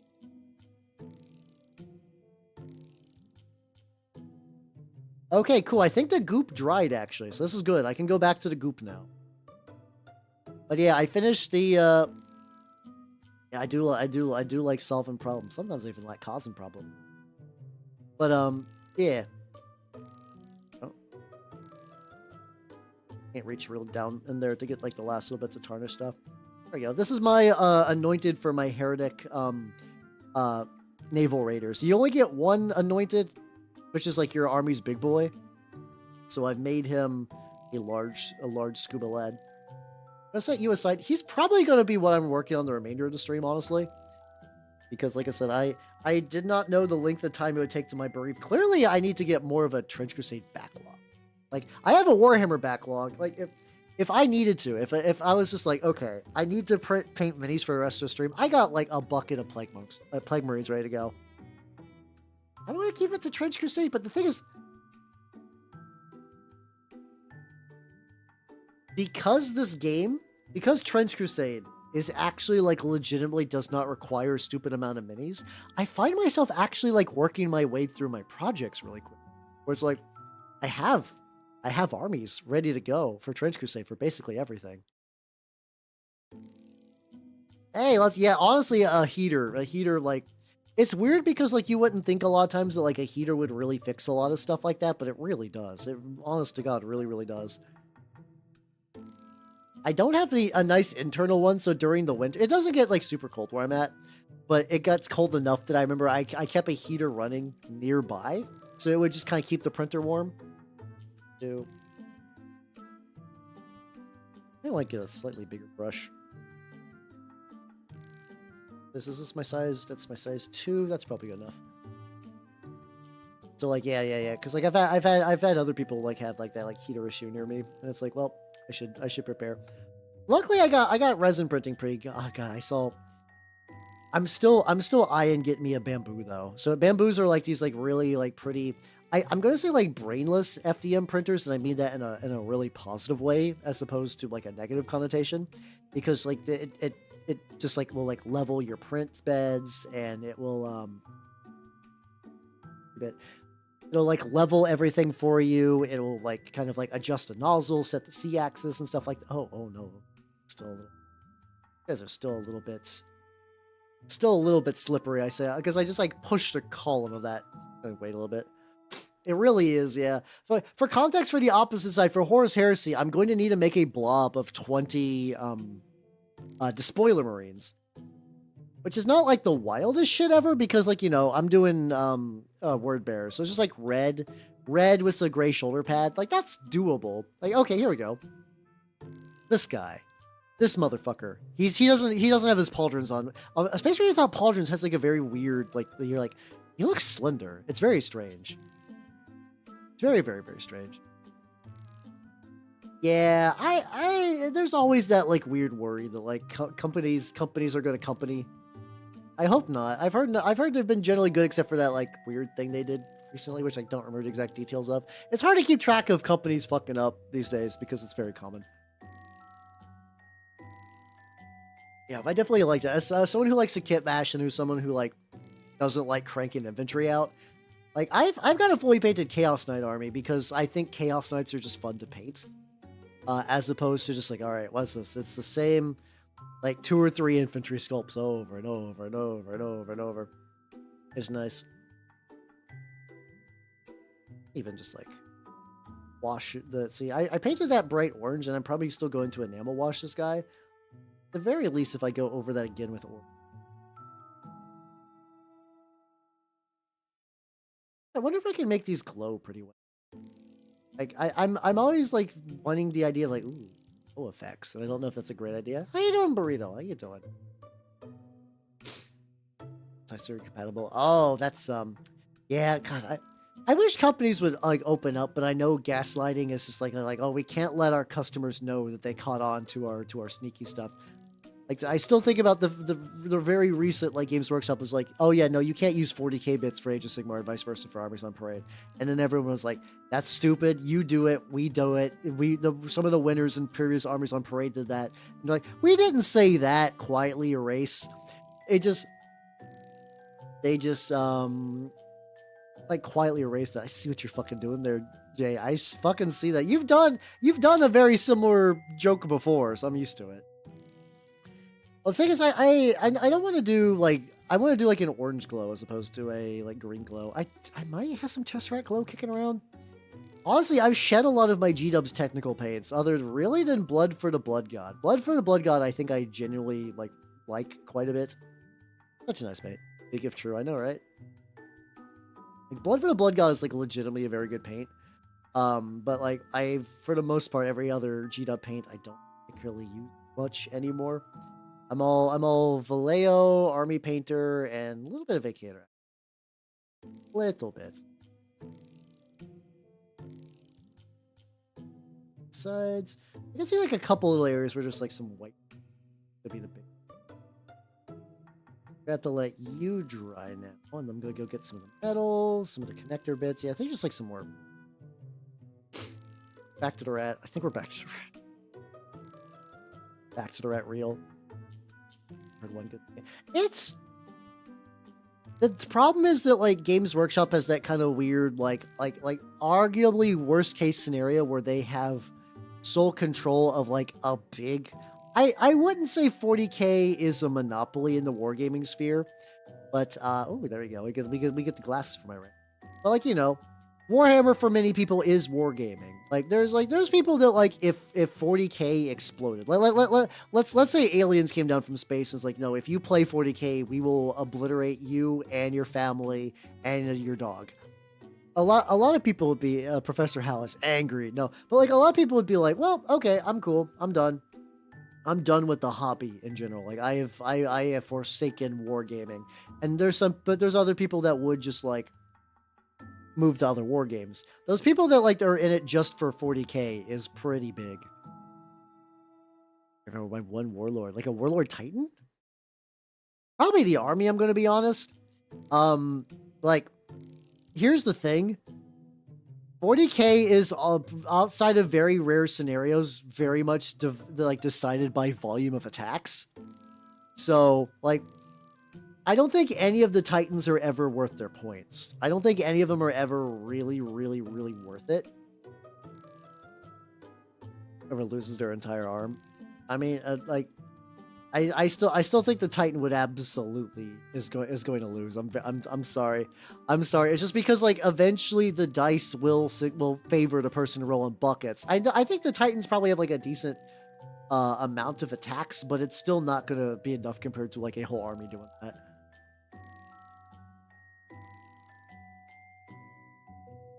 The attacks on one weapon. That's still not even that wild. I'm telling you.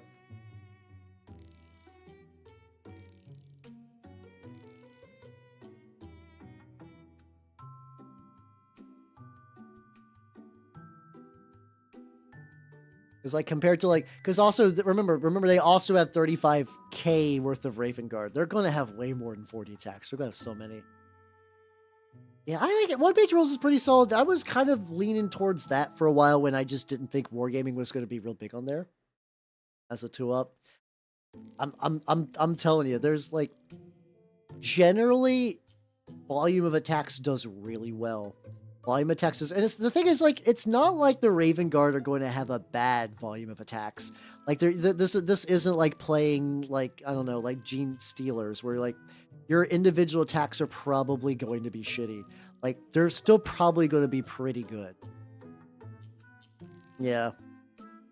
Like, that's just it. Like, Titans are fun pieces. How you doing, Joe? Welcome. Oh, shit! Are people still watching that? Hell yeah, let's go. How you doing? Yeah, I'm glad you found that and enjoyed it. I kept meaning to do more of that, but getting schedules together. I was trying to get a Changeling game working last year, and it just like fell apart. Speaking about the odds, yes, I know. That's you know. But yeah, I do like be running the games and stuff. It's been a bit.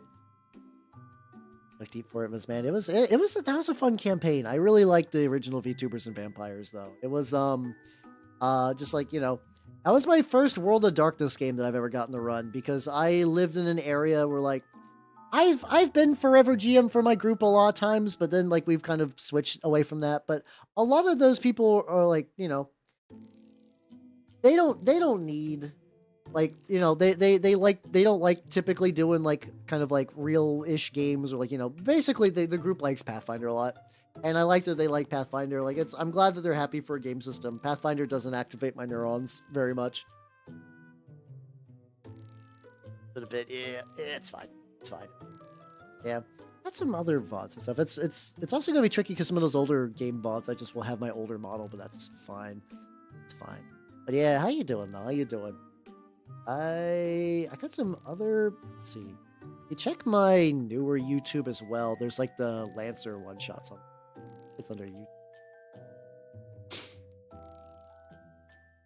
The Bio-Titan? Probably still bad. Okay, here's the thing. A lot of Forge World models are either broken or they're terrible. I feel like if the Bio-Titan was good, people would be running it in a competitive sense. If the Bio-Titan is seeing competitive tourney list, I think it would be worth it. I don't think it is. Based on what I'm recalling of current Tyranid stuff, I don't think it is. Yeah, I do need to get some campaigns started for this year. They will be happening though. They will be happening this year. Yeah, I mean, it's the Harridan's like stuff is like, you know, those are really, really nice models. Don't get me wrong. They're beautiful fucking models. But like in general though, because there used to be a time when Forge World stuff was like broken in like the overly strong way. And I think G-Dubs has kind of dialed back from that. And if any were good, because I think there's like a couple armies that still run Forge World models. Like I think Custodians have to, out of just like, you know, lack of options really. Yeah, currently I'm painting a rat because the things I'm actually painting tonight are taking a bit to dry. So I was like, you know what? I'll paint a rat for some fun. I don't know if there's any... The Forge World White Grail for me, I kit bashed my own Asterian Moloch. And Tired Grim, thank you for the follow. Welcome. How you doing as well? I also do be tired. Mostly be sick, so like that's more than the tired thing. But I Kit Bash Monastery and Moloch, but I kind of would like an original one though. But I think now every copy that's on eBay is like $100. And I was like, I would like him, but not for $100, I guess. Very tired.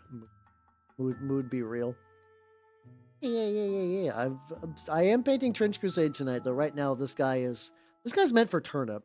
This guy's meant for Turnip. The guys I'm working for Trench Crusade are just taking a bit to dry.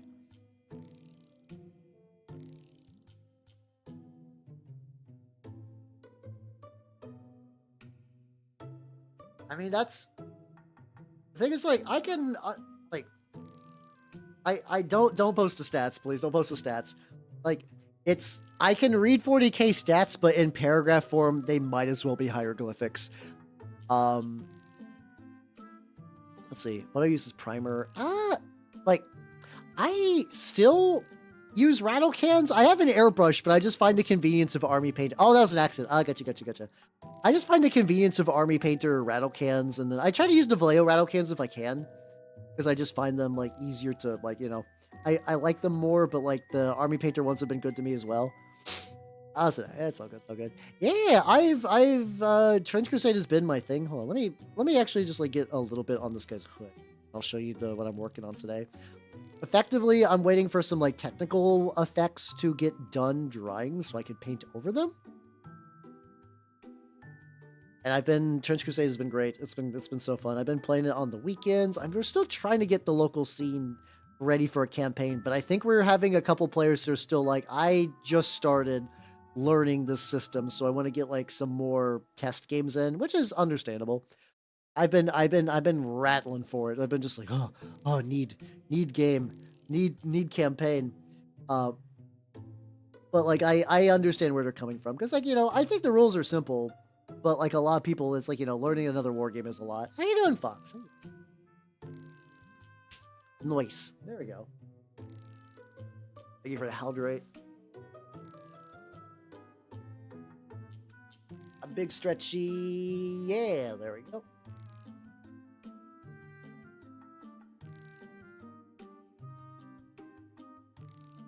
Set you aside, buddy. So yeah, so I'm currently working on some models for my Black Grail army, and these are my Bereaved. AKA, these are special corpse thralls to get a little bit extra spice. So, yeah, check it out. So the thing that I just worked on is, like, if you see the goop, that is foam beads in acrylic gloss medium and black paint. I'm waiting for those to dry so I can paint over them. They're probably good. Do a fun little poke. Poke test. It's nice. Make a tiered commander deck. Probably. I mean, it's a weird thing where like Magic has a cheaper upfront cost, but also like it'll just consume money passively for the rest of your life forever. So like I don't know if actually, like, I think a fully painted 40k army and just like sitting on it for a while and just being like satisfied is probably now, like, years ago I would have been like, Magic is way cheaper than 40k. Or any war game. Or other war games are cheaper than 40k significantly, but like I would have said even like Magic is just cheaper than like 40k easy. Now I don't know. Oh yeah, Animar absolutely does play itself. Yeah, I guess you could do like an Animar deck too. At my shop, so want to fit. Oh yeah, no, that's real. Yeah, there are those people that are like that. That just are like, I'm good. I only need one war game and that's it. That's 40k, and like it's annoying and frustrating, but like it's whatever. There's a certain point where it's like it's not. They don't want to be convinced. It's not worth convincing. Also, Steve, have yourself a good night and take it easy. Yo. Have a good. Usually, you're like saying good night and then talk about like a big game or coming up. And you're like, no, I actually just need to sleep. And like I think that's very relatable. I just find the contrast funny. Hey, Steve, have yourself a good night. Take it easy, yo. But yeah, Fox, I'm glad you are less dead. I don't think I gave a proper answer to that. Hell yeah. I'm feeling slightly more dead, but not too much. Not too much. I feel like these I keep. Oh, maybe the wetness is kind of like reactivating this. Not the worst though. Going on that if one little bead gets moved around, like maybe it was just never stuck in the first place. That on there. Hey, there we go. There we go. Ah, there we go. That, oh yeah, that makes. Battletech's one of those games that like I think it's neat conceptual. I imagine like you definitely need like a big nap after a big Battletech game. It's like, oh god, just gotta really drink that in. After, oh yeah, I do got my Mod Podge nearby. I was like, can I immediately seal these guys after stream? Maybe.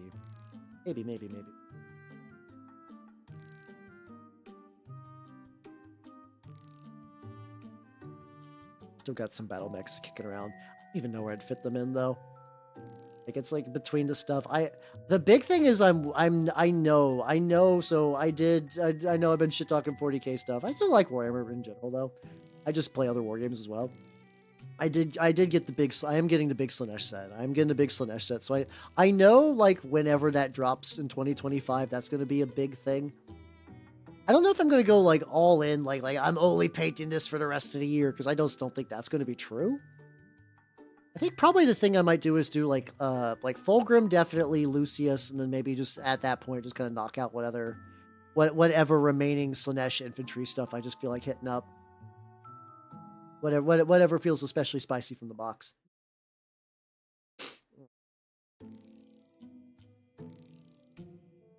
Seriously, especially because I want to supplement those with 3D printed bits. I'm curious if I can actually like stretch that out like a decent amount.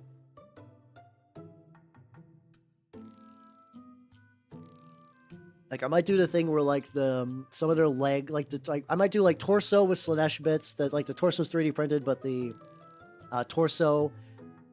The torso is 3D printed like word bearer stuff, and then like the head and like some of the arms will be Slanesh, and then maybe vice versa to make all the bodies last a bit more. Then on the goo. This is basically just like I do.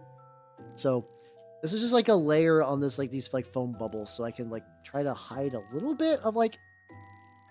Occasionally, like one will end up kind of like just like you can see the white foam. I wonder if it's possible. I mean, I guess it's possible to maybe buy like just black foam balls, but I kind of doubt it. Also, part of me that wonders if like I should just make the legs black entirely, but I think just having like a centralized goo column kind of like breaks it up. There's a certain degree of like painting for realism and painting because it's like this feels right, you know. Like keeping the goo centralized feels right. Like I could maybe like drip the slime down the legs. Well, that might not be too. I could totally just like take that and just kind of like drip it down.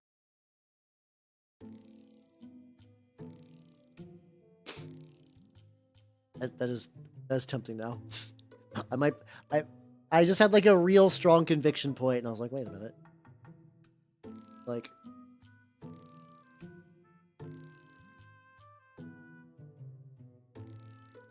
okay, actually hold on. Actually that kind of fucks.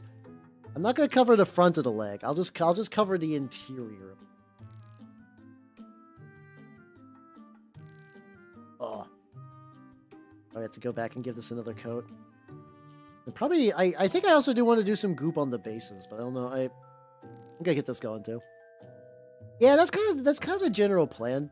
Is like my main. So I have a more standard Black Grail list that's still very like. It's closer to like a typical, like you would argue, like a Nurgle thing, where it's like you got like the big kind of like spider guys and like the kind of like more plague zombies. This is more lean on kind of like a mold, like egg sort of look, like little and like still got that like little insectile bit feel, but also just kind of like mixing in some that kind of got that mold look to it. Also, like these guys don't show it off super well, but there's a lot of coffins on some of my other stuff, like the there we go, my executor, the guy who's leading them. Is a big old sarcophagus with just like the mold coming out of it and then the goo shooters. And those goo shooters are actually what I'm using for these guys. So I just shrunk them down a bunch and just kind of glued them onto the stomach. And that turned out pretty good. That's the thing that like kit bashing with I thought so with an airbrush, what the fuck. Kit bashing with a 3D printer is really, really nice just for resizing. The amount of times I saw a part that I'm like, ooh, this is really, really good. But like it doesn't fit the scale, so I just had to like radically shrink it down. I noticed one guy in my group was like, "Hey, Hal, check out this like claymore that my guy has," and it's like, "Oh, that's really cool." It's like, yeah, this was a full size like prop claymore that I just shrunk down to fit the mini. And it was really, really thin, but like in a way that didn't like look bad. It was just more like, holy shit, I'm surprised the structural integrity held out. So he just needs to get close enough. Oh wait, so what's I forget the hammer and anvil objective. I don't know. I'm still feeling potentially that it might beat a Raven Guard, but we'll see. We'll see. I mean, it would be rad if you won. I don't want you to lose. I don't know, based on my experience, unless the Titans have gotten their stats reworked recently, I think they're going to be kind of underpowered for their cost. So Jay, have yourself a good night and take it easy, yo. They're meme screaming. Hey, let's go.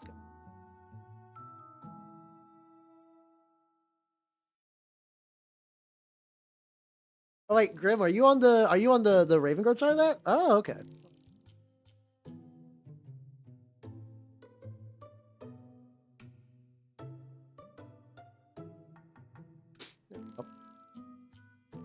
Alright, hold on. You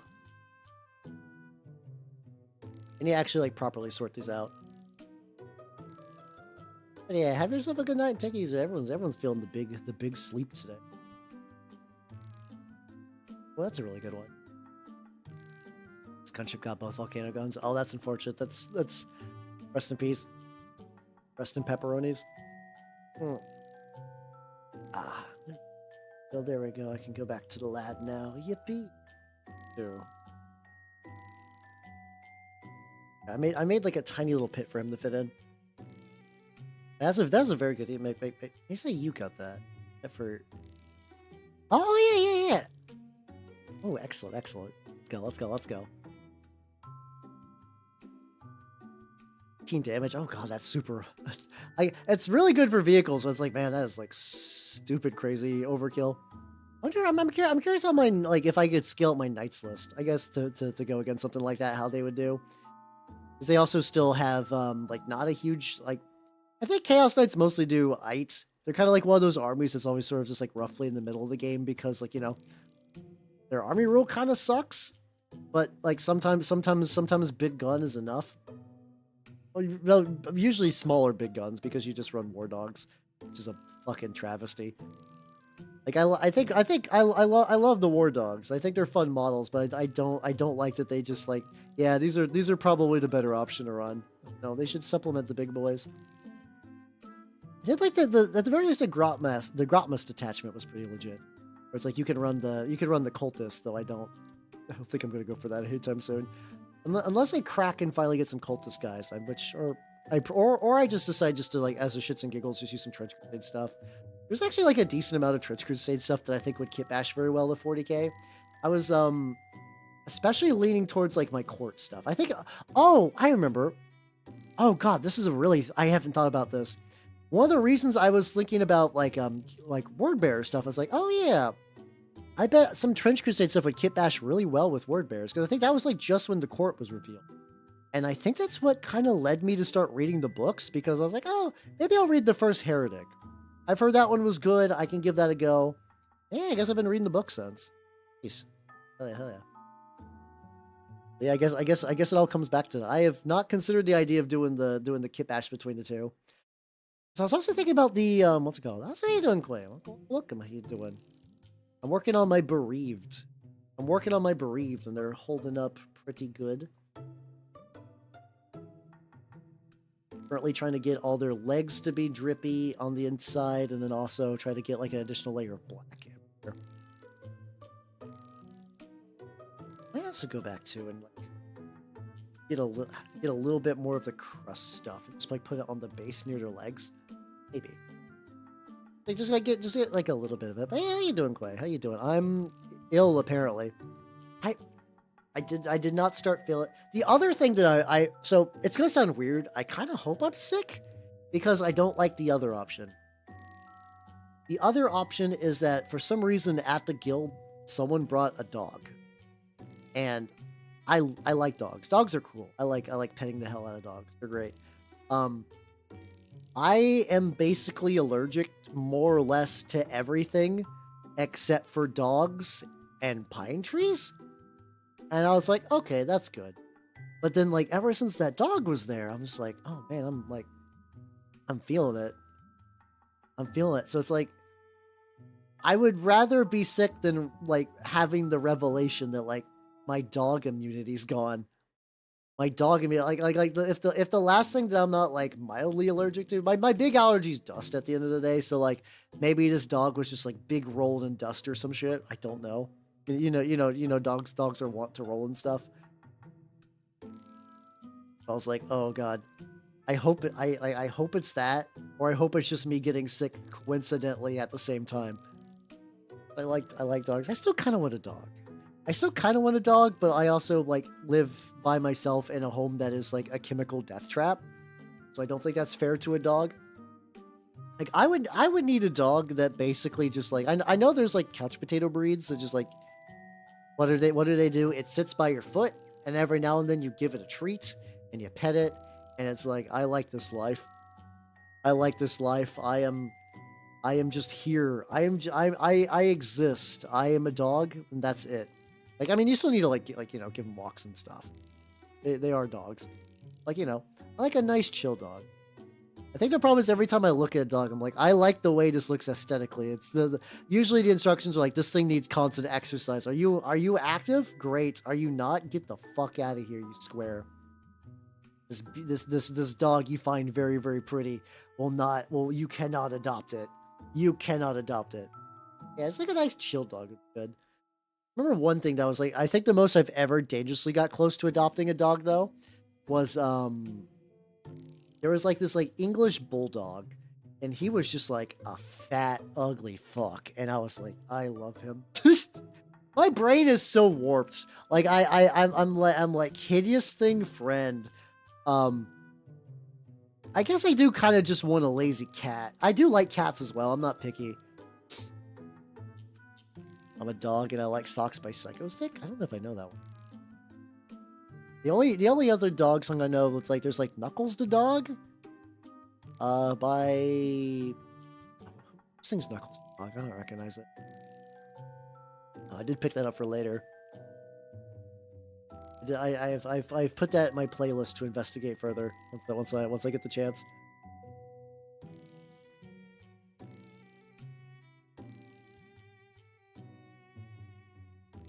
But yeah. So yeah, I was like, oh yeah, look at this weird old dog, and I love it. And then like I was like, no, like I think I like bookmarked it to check into the next time. Like, nobody's gonna want this weird old dog. And no, he got scooped. It's always like that like weird bittersweet feeling too, where it's like you want a dog to get scooped from an adoption agency. At least I do, because it's like, he got adopted. That dog ostensibly, I hope so. Like, that dog should have a loving family now. It's like, aw, he got it. The chunky dog, the chunky lump dog got a family now. Yippee! Hell yeah. I'm like, oh, I still wanted it though. I don't know. I might crack one of these years. Maybe if I hit like 40, and I'm just like, it's time. It's time to acquire a dog. Like it's at the point. It's at that point that I need a companion, and I can just get a dog and be like, all right, that'll be good. I got 5 more years to determine whether I should like get a dog out of necessity or like one that will bark if I pass out. It's like, do I get a dog because I think a dog would be just like a fun thing to have, or a dog that like, oh no, Hal fell down the well. Go tell the neighbors. How you doing, Colton? Welcome. I'm a little bit sick, but otherwise I'm doing good. I'm painting some Trench Crusade stuff. Oh yeah, how's the boy from earlier? I used that like Coelia green. Ooh, he's very shiny, but like. So I don't know if that shines from not drying yet or not, but I actually think the green looked really good on the skull. This technically, this is like arguably the least effort I put into like a HQ unit for Trench Crusade. This guy was very easy to paint. But I'm pretty happy with him. So yippee, let's go. I'll put him in the done pile.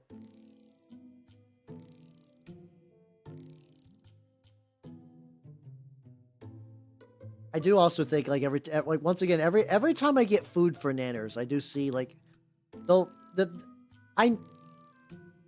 I already know now that I own nanners. It's like, okay, I shouldn't get pets from like the pet store. I shouldn't get a reptile from a fucking like PetSmart. That's where I got nanners. I love nanners. And I will never regret getting Nanners that day, that magical day. But like, you know, those animals are typically not doing very hot. Nanners has some psychological defects. How you doing, Hellman? How you doing?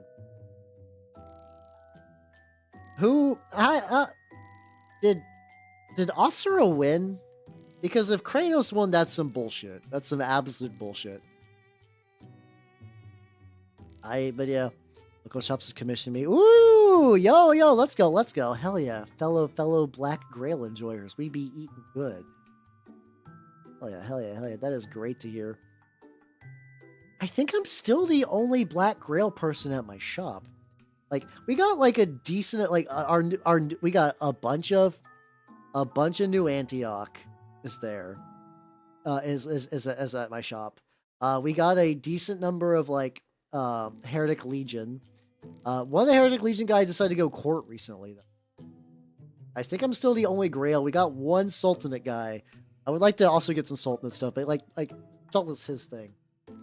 But they wanked Kratos. Oh, that's like Asura's Wrath is, I'm gonna be honest, it's barely a game. Like for all the things that like people talk about, like this is basically a movie where you hit buttons. Asura's Wrath is that. It is still a fucking experience, and I think it should be seen. Maybe something that would be fun to stream even, because like it's like, you know, like sometimes when you watch someone stream a game and you're like, well, that's unfortunate. I don't think I would get like a different experience. Like what's it called? Like I think the experience of playing the game would be ruined. I think if I played it, it would just be like you watching it with commentary, and that would be fine. It's probably gonna be something dumb. The thing is, all those like power level wank things are always stupid, because the real answer is who does the creator like, or if that's like one's put to a vote, who the community likes more. And like in canon lore, Asura is fucking stupid powerful, but like, you know, he's not Kratos in the eyes of the public, and thus will have to remain with his fate of being a really cool character that like normies don't know. And it's like that's tragic. Oh yeah, some of these I think had some like fucked up squares in the back. Double check on them. Yeah, there we go.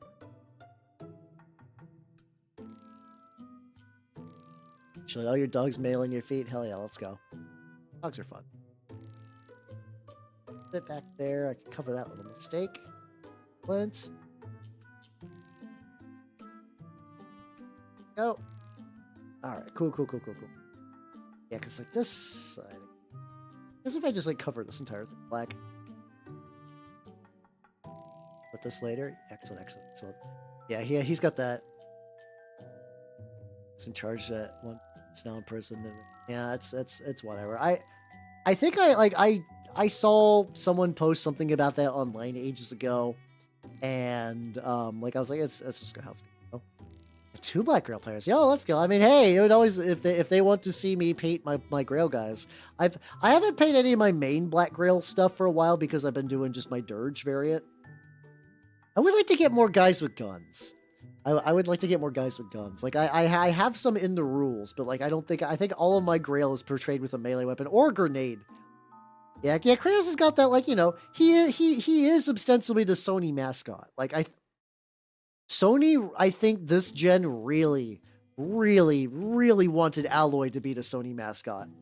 I think they really did. But I just don't think Alloy... I know people who like Horizon, but like I still don't think like Alloy is quite the household name that they were kind of hoping. He did 2 damage? Oh, let's go. Like, how much health does the Warhound have? Or the Warlord, my bad. Because that's how they get you, though. You just roll 100. That'll be fine. Yeah, no, like that's just how it's like I got my fill from like power level fights. I got my fill from power level fights back in like internet forum days. The eternal fight of like, the Superman could beat Goku in a fight. No, man, Goku is like super cool and tough, yo. No. Does Sony remember Sly Cooper? I actually never played the Sly Cooper games myself. That's how you doing, Duke? Welcome, welcome, welcome. How you doing? How you doing? I'm working on my Grail boys. Not pretty geek. I guess I could do like a little bit more. Let's see. Like I painted the like little bits on the leg. I think I just need to get more on the legs though. I did play a Ratchet and Clank game though. I did play Ratchet and Clank. Was the most powerful ass clap.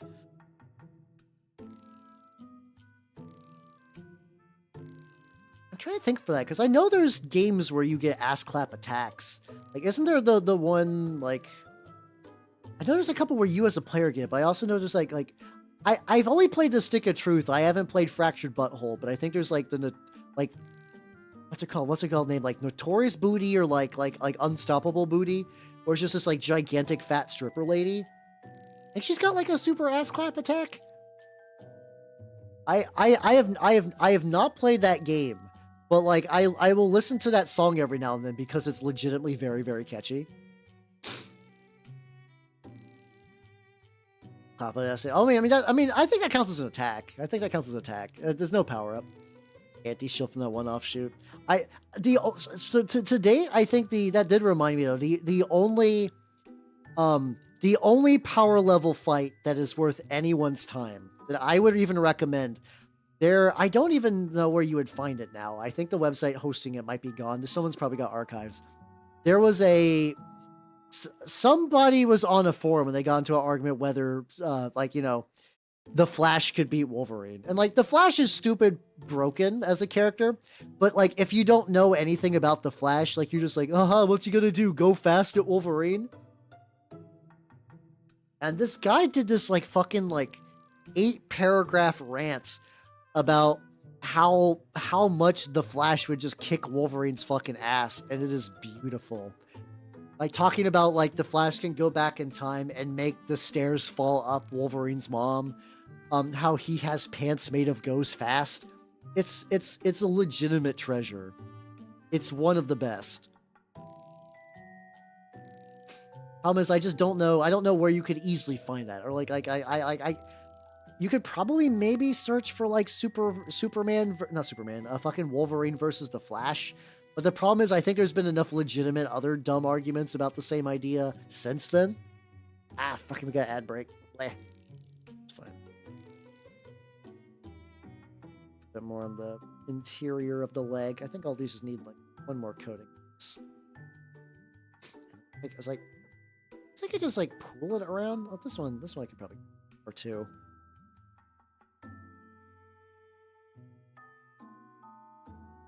This one just had a pile that kind of grew around there. I also would not be surprised. I all the like the back when comics were kind of like goofier and sillier. Just all the ways villains would get around like the superhero powers is really, really fun. I think that would be the fun thing to do is anytime they do like superhero fights, just pull out like weird obscure facts from like older comics. Not for like legitimate power level reasons, but just to like kind of troll them. It's just about her. God, yeah, the fucking Kathleen Kennedy did the same thing with Star Wars, where she's like, she was on an interview and she's like, Star Wars isn't like Marvel. We don't have like decades of comics to draw off of or something like that. And like, that drove me nuts because like they absolutely did. Mind you, the EU has like had a bunch of garbage, and I think like they threw out a lot of cool shit with the EU, but I also am not like I don't like. I think they should have kept a lot more, but I'm not entirely against the idea of like nuking like all of the EU. I would have kept some of it. Oh yeah, no, the Flash can like I think they mentioned like he can like technically like run through objects by like individually vibrate, because he's also got like weird like molecular powers too. Volcano's other gunship. I don't know if 2 gunships was a good idea. Then again, this is like a goofy fucking fight. What am I talking about? This is for fucking memes, and I'm like, well, actually, the viability of the setup. What the fuck am I talking about? Or games on. Oh, God, the fact that I hear people talk about the rumors of the fucking PS6. Like, what the fuck are you talking about? We barely had a PS5. Like, this gen has been nothing. I mean, like, the Switch has games, I think the Switch has done legitimately great. Like, it's done good. I haven't played mine in a while, but that's fine. Oh shit, Billy did the apron redeem. It's real. Let's go. Insert on both gunship. Wait. So wait, when the gunship blew up, did you not have time to drop off the crew? Hold on. Hold on. Exposed tummy. Haha, you wish, nerd. I do have a toggle for that, but I don't want to. I don't want to risk the ire of Twitch. I don't want to do that. Those bats screaming ravens. Ah, I gotcha. Go around there. There we go. Oh, disembark just lets him out. Okay. Yeah. I mean, every console has like that kind of thing though. Like it's just stupid easy. Like when like. I want a bigger brush for this. It's like Nintendo doesn't care, so people can just put whatever on there. I wouldn't hold that against the Switch that like the eShop is jank because like, you know, I think like all the like, you know, all the consoles from like the last couple of gens have a bunch of jank bullshit on their eShops. I think that's like whatever. If I just want to like spread this color out. Yeah. Yeah, I think this one might be benefiting just like going like real deep with the slime. Especially if I could like dip it down into there, yeah. Because I had this like random like hole form, and I was like, I should probably do something with it.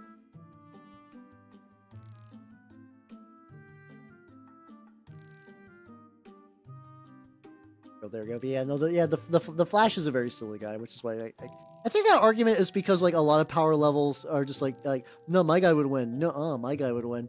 I think I just like the Flash rant because the guy was just like showing. It was more just a showcase of just how stupid the Flash is on like a power level.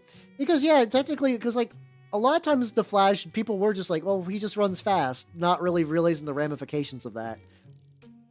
Like I think there was like a Flash comic where it's like straight up a building like explodes, and I think mid building for shits and giggles he like researches how to build a building fast, or like people calculate that like he technically like moves like faster than like I mean I think he moves faster than the speed of light for sure, but like I think in like a ridiculous degree.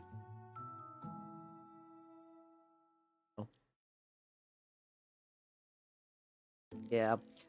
Yeah, I think it's like Nintendo legitimately, you're not entirely wrong. Nintendo did have their whole like seal of quality thing for years. I don't think it's really much of a. I think they just stopped doing that for a while. Yeah, I think that like the idea of making like Flash like a Superman analog made sense. Like I think the only CW show I really watched from that era was fucking Smallville, and like Smallville's its own like weird. Smallville's its own weird nonsense. But like what's it called? But yeah, like make it like if you're going to the idea of just like I just want to make like a self-contained superhero universe with like the Flash and like the fucking Green Arrow, I guess why not? Like yeah, that makes a lot of sense. It's you're kind of like going like real heavy on the base with this, but I don't know how much I want to cover. I spent all this time like adding like dirt, and I'm just like, nah, I'm just gonna cover it with sludge. That's look kind of nice though. Yeah. Oh yeah. It's like you like I appreciate like people doing that thing with effort. I love effort used for silly reasons. Oh yeah, that's true. Yeah. See, I think that's one of those things where like I get why you would like need to extrapolate for that because like I don't care when things and like superheroes get like silly. But there are some people that like, no, I need very tangible. Like this is the kind of stuff that like power level arguments even get started on, where people want like real tangible, like the Flash goes fast, but he doesn't like crash into stuff. Like you'd be like, well, actually, he's like the Speed Force gives him like super developed senses. I would have been fine if they just say he just goes fast and that's it. Like, you know, he goes fast. How does he not bump into shit? Because he goes fast. He's the Flash. Like, I don't think anything wilder than that needed to exist as a reason. But I also know that's just not how shit works. People like the convoluted thing. Can I just drip? Yeah, actually, if I just get like a bunch of drip.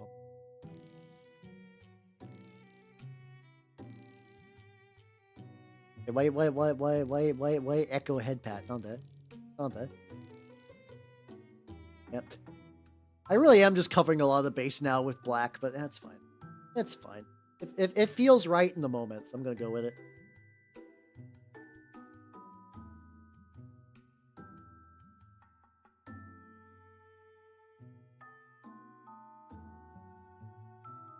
Oh yeah, Stanley's 100% right in that instance. 100%. Yeah. Yeah. I think in general, I do think we do live in an era where like people really want like a canonical authoritative source for a lot of things, which is like I think there's like weird kind of like repercussions to that. Like I think that is why like one of the reasons people really lean more into like out of the make your own chapter aspect for like Space Marine stuff. People still do that, but like it used to be kind of baked into the rules, but now people are like, no, I need my thing to have canonical events and named characters. Like some people just are like that. They just like that kind of. These current songs make me feel weird in a good way, right? We're doing the Mouth album from Neil. Yeah, Hero Hammer stuff, 100%. Gonna let that dry for a bit.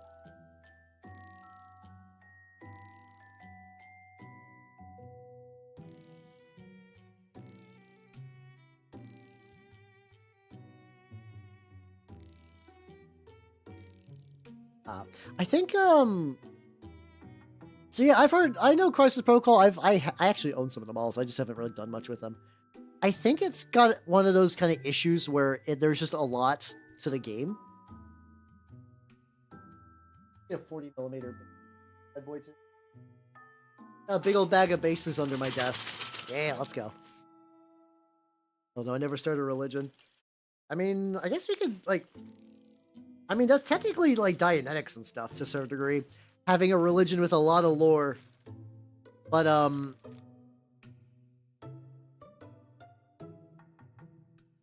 the correct size base, let's go. I think with Crisis Protocol, there's just so much Crisis Protocol now. There's just a crazy, crazy amount of Crisis Protocol. So it's like, eventually, like, you know, not everything is going to be like, you know, a good seller. Like, you know, people either bought all the Captain Americas they're going to buy, or like, you know, some models might just suck, and the models that suck or aren't super popular. Like, you know, like, I'm sure, like for context, I'm sure the Avengers are doing well, but I think like if you get like, I love that they go deep into the paint for some of the older comic stuff. I have to imagine a lot of those kind of just get like, you know, left. Like people just are like, I don't care. I don't care about that. Okay, so I got the base. I don't have a list. I should do that. It's actually a good idea just to have like a list too. I would like to do a video for that. There's like a couple of other things I need to do first before I hit that point, but I'm gonna put that in my Notion note written down for later. Yeah, I think so. Because like, I've always felt weird about just doing like a how to paint tutorial because I feel like that information is already like pretty common. But then a lot of people are like, "Hell no, you tell me. I want to hear you. I want to hear you talk about it." So I was like, okay, that's been asked enough that I want to do that. But I think also just having a list of that would be nice. Yeah, I mean, from what I understand, the nice thing about Crisis Protocol is like it's also very 3D printer friendly. It's like you need the cards, and like you could probably print the cards out easy. Mind you, like if you're doing like official tournament stuff, I can't imagine they enjoy that. Like, you know, people are going to make the Hulk, like to the heat death of the universe. Let's put some Khador models. Hey, let's go. Yeah, this guy's a Bestiarum. Like, I don't think he was. I think he's like a pirate guy. I forget exactly what he's supposed to be, but I'm making him a heretic, like anointed for my naval raiders. Make him a large lad. I did actually do I did use some Khador and stuff for Trench Crusade as well, which is really fun. I wouldn't mind doing a bit more of that if the thing is like I had a what's it called? I had just like one dude. I just had one Man of War because my friend left him with me, and then like I just had that model in my bits box for fucking years at that point, where it's just like, well, he's never getting it back. I don't think he gives a shit anymore. So I'm just gonna paint it. I'm just gonna paint it and give it a life. And it turned out pretty good. Yeah, I think this would be good to have like a on there.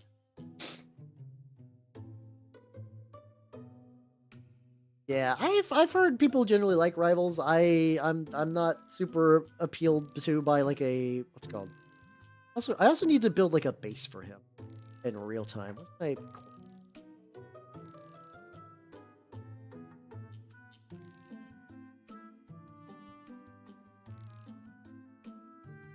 Hey, people who like if you guys ever need like a pro tip for basing, this is not super wild. Get these like big cork sheets. I've been using cork from it for like the last 5 years, and I'm not done. I got 2 of these. I used 1 because you don't need a huge amount for a base. So yeah, I need to give him a base. I'm probably gonna just like put the like layering down and then glue him on, and then later I'll put some like texture stuff. I think 12 inches by 12 inches. They last forever because you're using like little bits like this. See, and then like this guy lays pretty flat, so I'm thinking like maybe like this, and then probably get a little bit of overhang, won't be too bad. Put some like aquatic bullshit around the bottom. Another pro tip is like usually cork looks a lot like cork, but what I would recommend doing is if you could just like take a knife or like even your fingernails. I use my fingernails a lot just because it's like quick and easy. You just go ahead and just kind of like rough up the edges a bit, just kind of tear into it, just to kind of break up that cork look. I just get this. I just bought my sheets on Amazon. Like this is legitimately just an Amazon sheet. I legitimately bought like in 2020, even maybe 2019. Like I was starting to get back into mini painting before I became a VTuber, but like it was like very short. It was like legitimately like maybe the summer before, like 2020 started, and then like all the pandemic things. Kind of like break this up. I also usually cover these in paste later, so it's going to cover up some of the other. Because like if it doesn't have like a bit of a slope to it, it just kind of reads more like cork. You can technically also like save the dust to use for stuff. Depending on the chunk, I might save it. A lot of times I'll just chuck it because like you just get a lot. And then usually I use Elmer's glue to glue it to a base, but today I want speed. I'll just go to use my super glue. Mostly just because like, you know, PVA glue is cheap in bulk, so it's like usually it's nicer for basing, but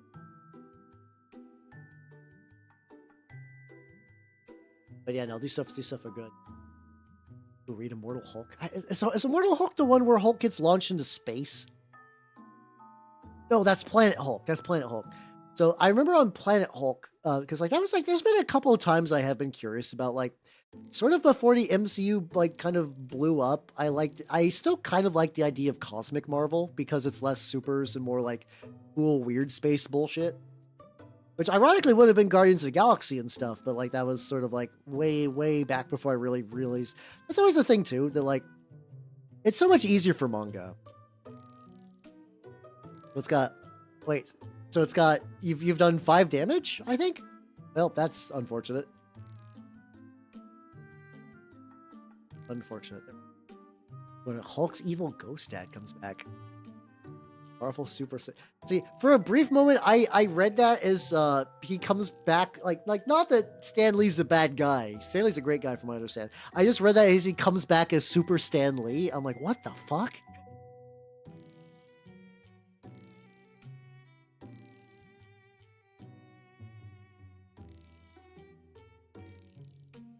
Oh, there's a movie version? No, I'm dead. Yeah, I would believe Stan Lee could wild out. Actually, I didn't think that's some.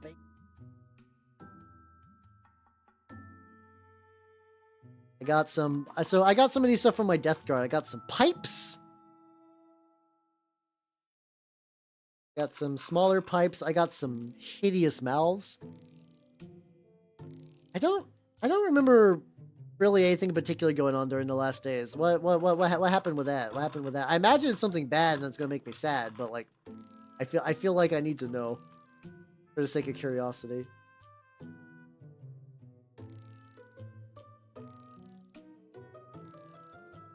Like I got some like paint on print stuff, so it'd be the worst if I.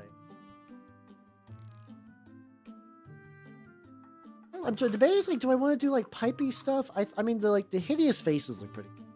Elder Beast. Oh, that's unfortunate. God, that's sad.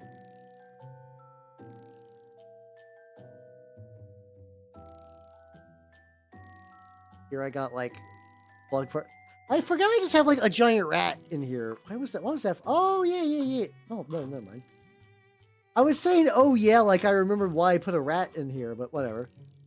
It's lawyer bullshit.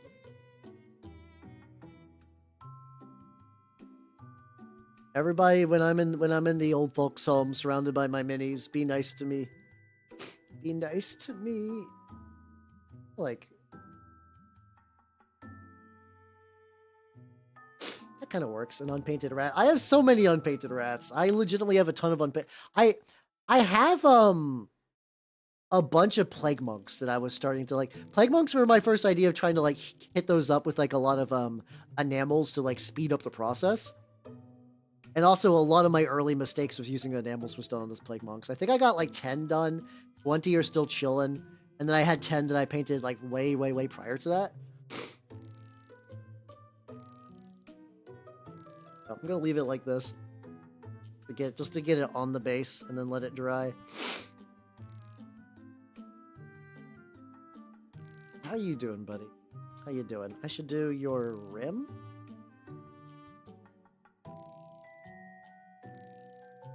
Yeah, I should do the rim for that. Bit more black paint. That's why you see your cinnamons. I can see that. I don't know. Well, on one hand, that's kind of going to like Blackleaf. No. What? No, this isn't Weird Al. No. This is Oasis's Wonderwall set to Dead or Alive's "You Spin Me Right Round," aka It's Odds. I love this, Sarika. It's so good because like I find this album to be a fun litmus test. Not one that like you can like pass or fail. It's always more like, what's the one song that catches someone off guard? Like Jay's was very early on. People would be like, yeah. Is that fucking like System of a Down but like polka? And then they're like, huh. It's so good. It's so fun. It's so fun. Yeah. I see the way I imagine the senior citizens home, it's probably legitimately just going to be a bunch of just like elderly people playing Pokemon in like the same like area. Like it's probably going to be that, assuming that like I don't know, after some law they just don't start like incinerating the elderly. If it's all the like the elder millennials, it's going to be it's going to be just playing all the bullshit from our youth. Which I mean that sounds pretty cozy. I'm not going to lie. I think I played the most outside of Pokemania. The most Pokemon I've ever played, it was in college, and I imagine it'll be similar. Oh yeah, there actually is a heavy flamethrower, but I think New Antioch gets it instead.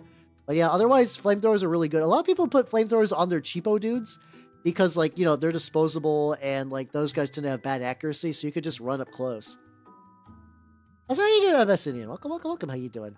Your birthday? Woo! Yo, let's go. That sounds like a great birthday present. Holy shit, let's go. Oh, pirates. Yeah, I've seen also people do like for Age of Sigmar, they've done the Seraphon. But not Seraphon, they took the Caradron Overlords and they kind of like reworked them to be like aerial pirate Skaven, and it looked rad as shit. It's really good. Yeah, I think that's the thing too, like I try to model my guys relatively close to what they should be wielding, but like, you know, like this guy's got a heavy machine gun, like he's just got like a big old machine gun. Is that why he's always going to be technically using? We'll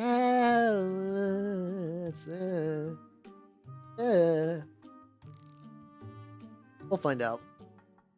All right, now that he's semi-glued to his base, I'm just going to try to find any like little bits that I think I can like fix up like that.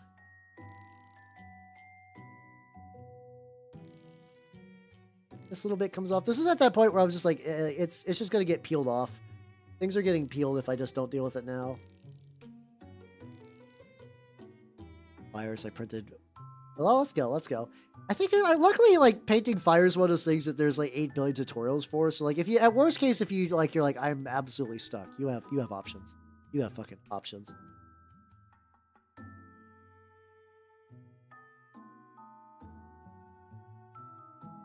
Hold on, Chotomate.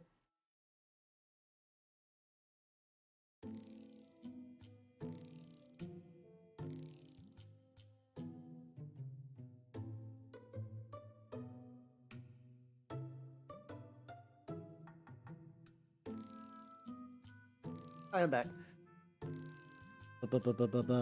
Yeah, I think it's too late to magnetize, I think, this guy, unfortunately. Or else that's not a bad idea. Like, he had... I guess I could have put it on top of his tank, but, like, it's fine. It's fine. Alright, so I'm gonna get the last little bits of metal on here. A couple little bits where it's, like, here-ish. I don't like that, because, like, the orange I'm gonna need to repaint anyway.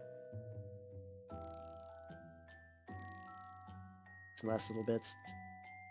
So, oh, it's got a little bit of overhang. Well,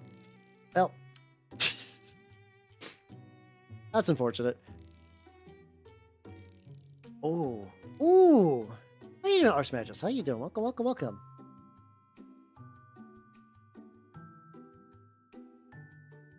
You're not wrong.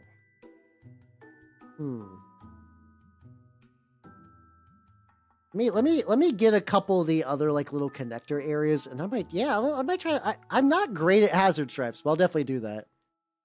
I mean, I think that's a solid impulse. I think looking at this and seeing the like hazard stripes on the tanks, I think that's correct.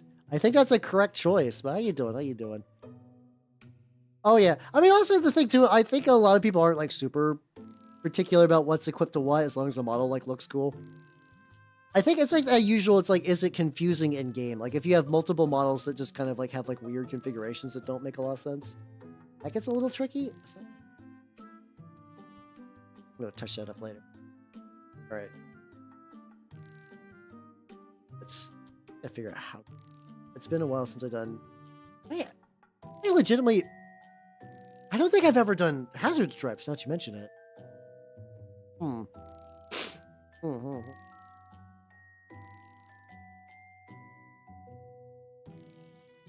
Do that on a rounded surface though, like that. Hey, I don't do Iron Warriors. I think Iron Warriors are neat. I just don't paint Iron Warriors. There we go. Get my yellow. Shaky, shaky, shaky, shaky, shaky, shake.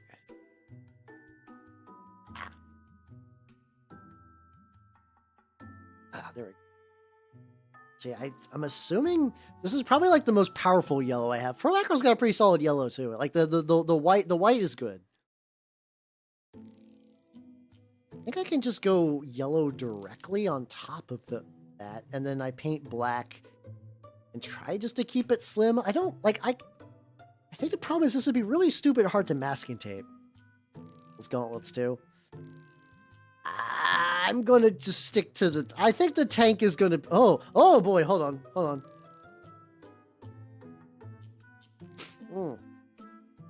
Some yellow had managed to sneak its way areas where it should not be. We good now though. We Gucci. Grungy games, yeah. That might not be that may probably be a solid idea to do. I don't know. It's. At the very least, I think I will do the idea at some point to do the tutorial of like, yo, or like, even if it's less of a tutorial, be like, hey, this is my setup. Like, these are the paints I use. These are the brushes I use. Here's like some other things I use, stuff like that. I think that would be worth it. I do think that would be legitimately worth it as an idea. So I'm going to put that in the pipeline of things that need done. I have a couple of other things I need to see to first. One of that being my fucking taxes. I could get my taxes done at some point soon. And I'll have to go from there. I've also had like a script floating around in my brain for like doing a conversion piece on a Trench Crusade amalgam into a 40k obliterator. Because a lot of people will look at it and they're like, hey, it's the obliterator. And like it's like it is a way better job. Like it does a way better job of selling the obliterator fantasy than the G-Dub's obliterator model, which looks fine. Like it's not that bad of a model, but like it could also be named like Chaos like Muscle. Like if you called it like Fabius's Gene Brute or something like that, it would look just as accurate. Whereas as a fucking obliterator, it really doesn't. I also do need to play. I've heard cool things about 1490 Doom. the premise seems neat, but like I don't think anybody at my local shop has the bandwidth to pick it up. Considering that right now that yeah, like Trench Crusade's got everybody in the fucking death grip. At this point, other games, like I think there's another guy who was like showing like a French game prior to us getting into this that was about like Sky Pirates. I think it was like a bunch of like an NPC kind of like either like a pirate, like a rival pirate, or a kind of like a East India trading company kind of deal. Yeah, you are Sky Pirates trying to like deal with their bullshit. And there's about like it's about having like a bunch of individual ship combat, but you can also do like boarding actions and stuff. And it's kind of got like a retro future kind of like Flash Gordon-y sci-fi kind of theme. Like that seems neat.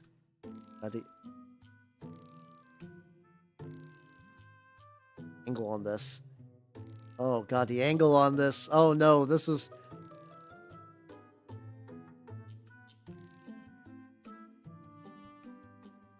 I guess the bright side is that anything that's just like not super up to snuff, like if I'm missing a corner, be like, oh, that just got like scraped away or something like that.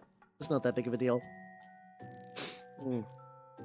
See, I don't know. I as somebody who I just enjoy games. I enjoy playing multiple TRPGs. I enjoy having a bunch of different war games as options. Like I would like to play like Doomed as well. I would like to get into Mordheim. Conquest seems neat, but Conquest I just don't think I got the time for because that would require me painting a whole ass fucking army. That's not happening anytime soon. Like in a perfect world, I would just spend all my time like VTubing and playing war games, or just like even like other TTRPGs and stuff like that. How you doing, Silencer? Thank you for the sub. Thank you.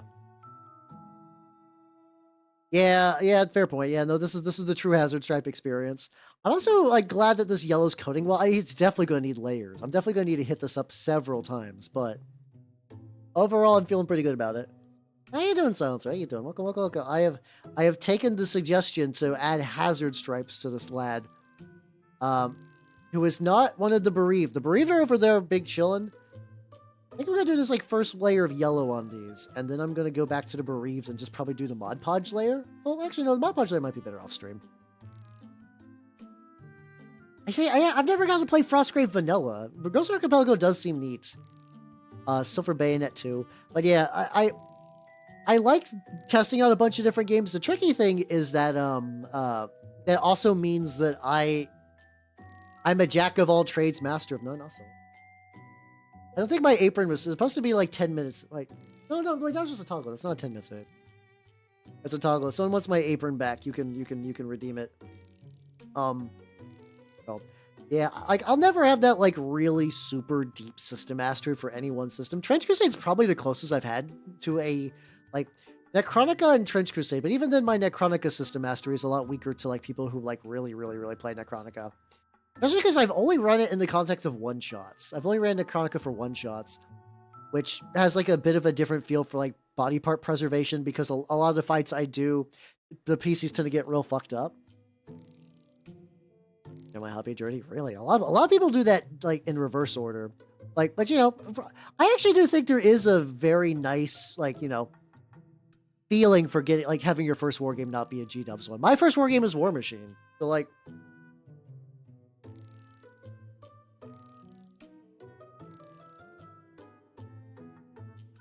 I think it primes you to like be like, I don't know, because like the one of the hardest things for like people who only play Games Workshop stuff, like refuse to try anything out, is that step of just getting them to acknowledge another war game's existence. I think if you do start with another war game and like, yeah, you can move the G-dub stuff, and then like, but you're like, yeah, I can check out other things too. Woke up from this habitual 5-hour nap. I mean, I kind of do that. I kind of do that a little bit. Not quite that bad, mind you. Not quite that bad, mind you, but still. Like, I'm curious if somebody, like, I'm sure there's, like, a Twitch stat that will tell me how many hours I've streamed. Like, it'll be tricky because it'll be split between the category of, mini painting and Warhammer. Oh, no! Is it broken? Is your ass okay? Is your ass broken? Either God, hopefully the mini didn't get too fucked up, though. I feel like asses are self-healing. Asses are self-healing to some degree.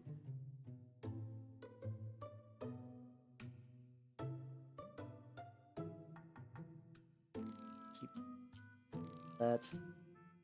Can build a war game on a budget. Oh yeah, yeah. Oh shit. I was about to go mention too. Also, how you doing, Yuito? Welcome. How you doing? The artillery which is a bomb. Ooh. Hopefully the bomb. If the bomb didn't crack. Oh, the arm crack. Oh no. Arms are typically fixable. I think it might be. Hopefully it's fine. Or could be worse. It could be a sword. Also, how you doing, Alfario? How you doing? I am a Black Grail main. I do Black Grail regular style. These guys who's currently drying. This is why I'm not working on the Bereaved right now. What's it called? I do Black Grail. Dirge is my variant. I do Black Grail as like the regular vanilla Black Grail is my main. I also do Court. I have a Lust Court army that I quite enjoy because it's got the Hunter to left-hand path, which is one of my favorite models from the entire range. Got glue on your head stuck to top of my hand. I see what you're doing, fucking nerd. But yeah. So sorry, God, I keep getting distracted from myself. After talking, I think we mentioned it a little bit. That like I was like, it'd be cool. Like I have some ideas for my own war game, and like, we got the brainworms. You guys seem like open to the idea of me doing this. So on Saturday, I want to work on my war game on stream. I've been thinking about it a lot. I got some ideas. I want to like commit it to paper, give it some test runs and stuff like that. So that'd be fun. How you doing, Fago? Welcome. How you doing? To be fair, I know a lot of people. I know a lot of people who are like, in my local area. I think New Antioch is just the most popular faction, like by far. Like they have taken that from basically every other faction entirely. Which I get it. They're like, they're like the regular people, and they get the regular people doing their best against hell, and also like the sick power armor. So like it makes sense. It makes sense. I tend to lead towards factions that are like extra like greebly and like all fucked up. So like that's my jam. Oh, thank you for the head pat. Thank you. I appreciate it because I'm sick. I'm a little sick. I feel like I probably sound awful, but I'm probably also just in my head like too much. But yeah, I appreciate the head pats and everything. But yeah, this Saturday, the plan is I want to do the stream. I want to do some more game dev stuff. Cause like I have an idea of doing like a deck builder war game, but like it's not one where you build the deck mid game. You like build the deck in advance, and the decks decrease in size as you take damage, I think. Oh yeah. Oh, I love the pit. The pit locust. I'll always have a special fondness for the pit locust because Tuoma sent me a test print of that, and I still got that. And I still run it too. I think I also might pick me up the Praetor model as well. This guy's not any fun. I've really stalled on this project. This is originally gonna be my Praetor, but I'm actually like thinking this might be a better Desecrated Saint. I might make this guy into a Desecrated Saint, and get the default Praetor and still probably kit bash it a fuckload, you know? But like, I saw that model in play during my Sunday game, and it's fucking beautiful.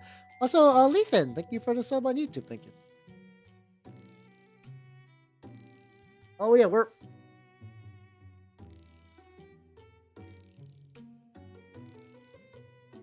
we're listening to Neil Ciceriga. Hey, I'm glad the artillery witch could get repaired. I was really worried about that. Yeah, this is one of those like Hal listens to all the Mouth albums in a row kind of day. I'm like, if this guy has like ads on, I've probably given him like $5 just from that. Is that the summon? Maybe? I don't know. So hold on, let me give you guys the link to this. I don't think so, but like, this is really good because on one hand, it's like, it's all the Mouth albums put together into one playlist, so like that's fun. But I would also say the really cool thing about it is it shows the credits. So like as you're listening to songs, it will tell you what samples appear when, which is really, really, really fun. Yeah, I don't think he's uses summon like any video game noises in this, but I also would not put it past him because Neil Ciceriga is fucking insane. Fucking insane in a positive way.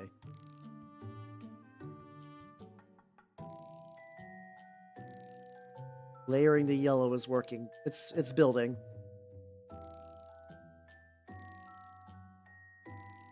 I guess it's kind of the fun thing too. Oh my god, sorry. Like, if I wanted to, I could actually leave it like a little scratchy. Like, you know, having the metal shine underneath might actually be a feature, not a bug for this. I'll have to consider that actually. That might be pretty fun. It's like this guy's gonna have some like you know, wear and tear and whatnot. So if it's like the paint is beginning to kind of chip off, actually. Seymour summon. I got you. God, it's been forever since I played. To date, it's Final Fantasy X is the only Final Fantasy that I've finished. I've played a lot of them, and I wouldn't even say it's my favorite. Like, I really enjoyed Crystal Chronicles, but I've just never been able to finish a game of Crystal Chronicles because I've always played in multiplayer. And it's another one of those games where, like, I would play with someone and then be like, I don't want to play anymore. Like, another game would come out and then we'd stop. It's like how it took me, like, so many years to play Divinity Original Sin, finish Divinity Original Sin 2 because I was playing it with someone. And it just took fucking forever because of that.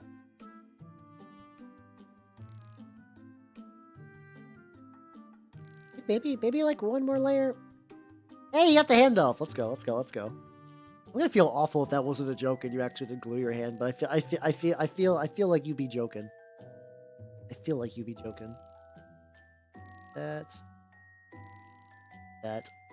Stream it for. Yeah, probably. That's true. I could do that. But I also still think Crystal Chronicles really does shine as a multiplayer game. So like it got like a re-release on the Switch, but they did like I think it was based like I think the original game had this too, where like if you completed like as you did the story mode, it only affected progress for one player, which like I think it's like can be doable. Like if you like have a set group, but like if you want to like interchange between groups, it got like really awkward for like you might have to keep like restarting and restarting. I think your characters would get stronger, so it's like there's technically a mechanical gain for that. I don't know. Now I gotta let this dry a little bit. I feel like there's been a couple of has there been? I know there's been some like TRPGs that have like some like Final Fantasy Tactics influence. I don't know how much though. Let's see what I want to do. Oh yeah, I could get. Let's see. I also might go like a darker streaking grab than I usually go on this guy. I don't know why. He's just making me feel like that's gonna happen. Oh wait, I know what I should do. It's got like little clips and face stuff. I still got little details I gotta hit. Why you guys keep making faces? You fucking goobers. You fucking goobers, I swear. Why am I saying goobers so much today? Is this like an illness thing?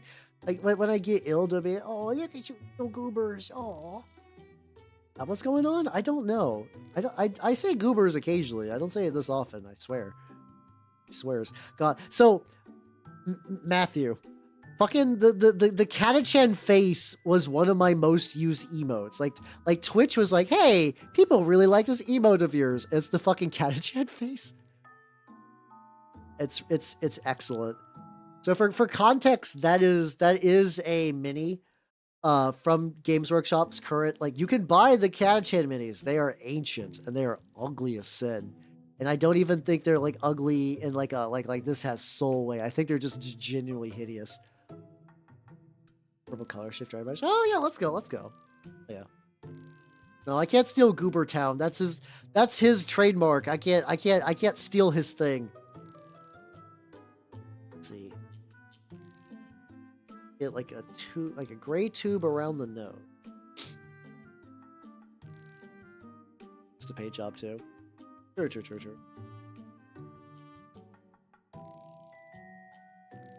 Gray. Yeah, it's... I mean, the thing is, I have to imagine that, wait, yeah, Basilian? Yeah? I thought that was pretty rad. There's always a bit of a delay, too, on the YouTube side, as heads up. So, like, I'm probably responding to your thing. Oh, okay, that's just Andrew. Hey, it's all good, I have to imagine, like, people, I think, like the idea of Catachan, but I don't think, like, I think G-Dubs has probably run the math, and, like, people don't, like, I'm sure if they did a whole Catachan relaunch, they could probably get like big people to be like into buying them. But for right now, they're like, it's not worth it.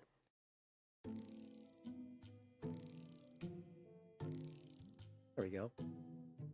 At a 42. Whoa, hell yeah, let's go. That's glad to hear. Glad to hear. Honestly, I got a lot of the hellbuds, a lot of nerds. Also, a lot of you guys are like way better than I am at painting, which is really humbling, but because you guys still think I'm cool, so hell yeah. Yeah, fuck yeah, let's go. A little bit of metal in the eye, but that's not the worst. Let that dry. I also try like, if I dry brush the, I guess if I just dry brush the cloth, it's also gonna make my my camera froze. Okay, not too hot. Okay, get a little spicy. Ikuronicus, hey, let's go. Making Papa proud. Fuck yeah, excellent. Go. Dabble of this. Oh, there's still a little bit of metal in there. I'll be fine. Have you posted the Miku Rodicus in the Discord? Could you post that at some point? If you've already done it, please let me know, because I might have missed it, but I want to see it. I wish to gaze upon the Miku Rodicus in all its glory. Oh, please do. I definitely missed it.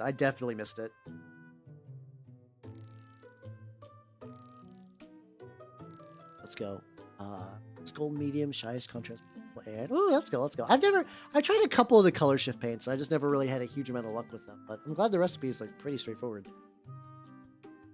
I do a little bit. I realized that I basically made my Naval Raiders have the same color as my Dirge, so it's like, well, it's too late now. It's too late to do anything about that now. I guess I can just kind of like lean in. And they are navy, so blue and whatnot, so it's fine. Yeah, I'm just doing a very, very light dry brush on the fabric just to add like a little bit of detail to it. Nothing too wild. And I was like, it was almost where it's like, oh, am I not gonna like bring the enamels out? I mean, I've gone streams where I don't bring out the enamels, but usually it's like because I'm not super far through the mini. I was like, I already did the enamel stage for the other lads.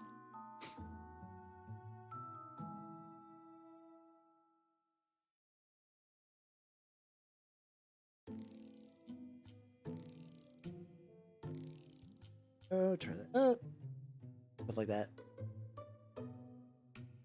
You're just being inflated, big booba barefooted. I guess. I mean that's the fun thing about Miku is it can be like it can be whatever you want. Like there's a very funny that's how you doing, okay. Welcome. How you doing? Like I remember seeing this image that it describes like object oriented programming with Miku, with the idea that's like it's object oriented Miku. Miku from Fortnite. That I don't know why that phrase upsets me in a weird way. I don't know why. I know people saying it are goofing, but like for some reason, like the fact that like someone out there thinks that's real. Oh no. That they must be punished for their sins. But yeah, how you doing, nerd? How you doing? I'm working on my one anointed that I'm gonna get in my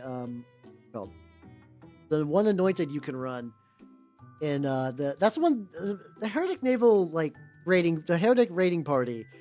You miss out on so much shit, but you also get a bunch of SMGs. And considering that all my armies are tanky as hell and have like no range, the idea of like I was like, okay, if I do that, then I have a bunch of small goobers with good guns. I was like, that sounds like fun. That sounds cool.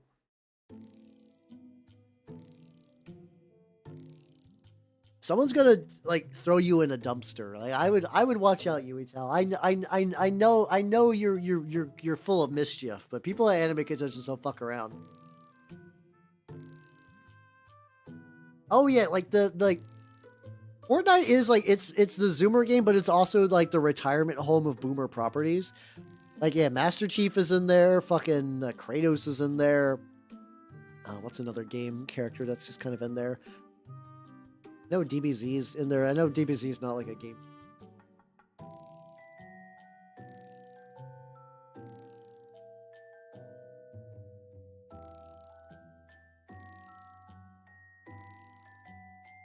I also just realized that basically by my choosing to do the tanks as hazard stripes, I basically just made like barbershop poles, like evil. I made what if barbershop poles for psychopaths? Let's go.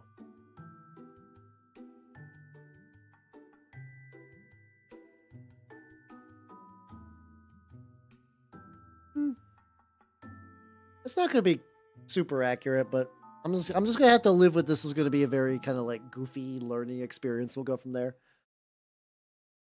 Okay, going as a skateboarding maid is incredibly based. Hell yeah, let's go. Oh, Mortal Kombat 2, yeah, didn't they have like, they also had like fucking like knocked it. Like, oh yeah, they keep putting Final Fantasy characters in fucking Tekken, don't they? Which is bizarre, but whatever. Like this, is there like a super fan over at fucking Namco, or is like, does Squeenix like have a debt, like that like Namco has a debt to Squeenix that they just have not figured out a good way to pay off yet? Oh fuck. Look at this, Conan? What the fuck? Oh god,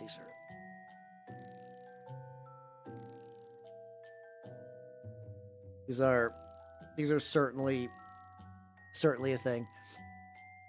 They only did no, I thought no, Final Fantasy 16. Oh, they had okay. I was like, I know they added 16, man. Soul Calibur did it?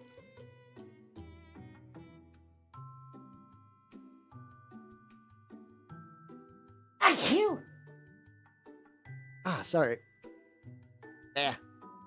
Dying, bros. I'm dying. There we go. No fans to stop asking for Tifa. The thing is, I feel like Tifa makes sense. Like, Noctis and Clive are weird additions, but like as a fighting game character goes, Tifa is like a reasonable ask. I mean, you know, it's your fighting game. You can say no to whoever. But like, I'm not surprised that people are like, "Yo, where's Tifa in the fist fighting game?" As opposed to fucking Noctis, you know.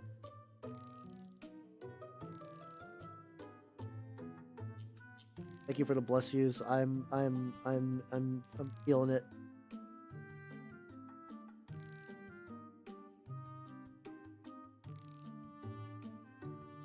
There we go.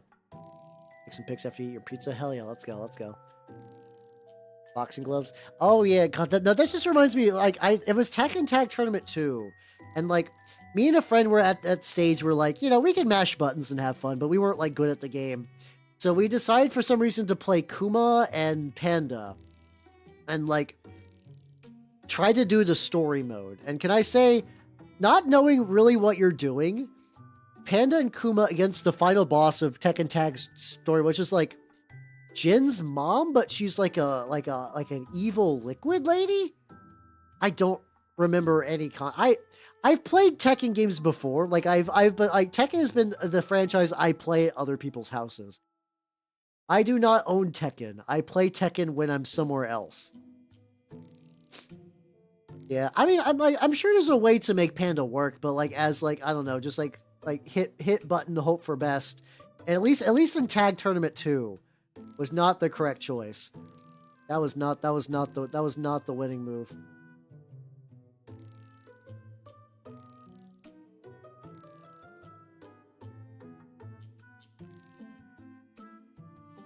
So like we got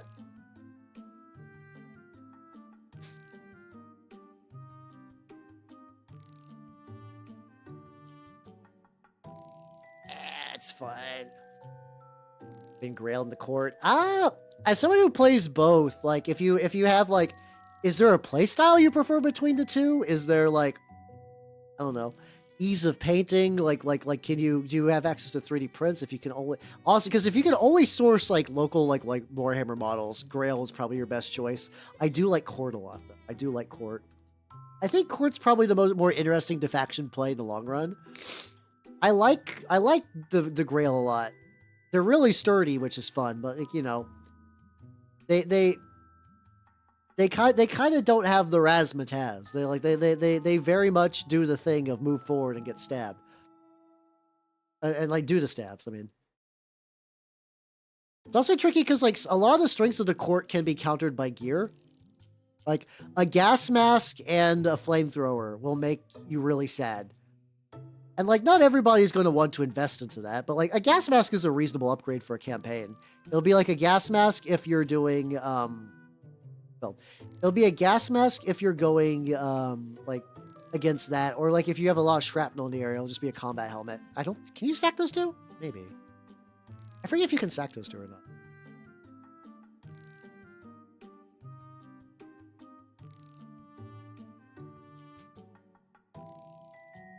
Let's see, there we go.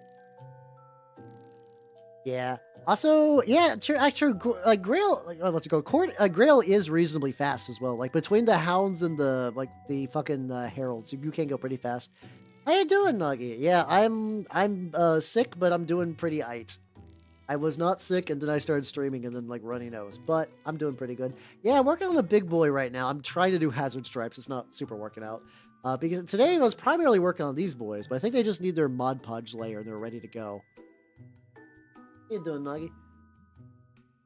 Sick.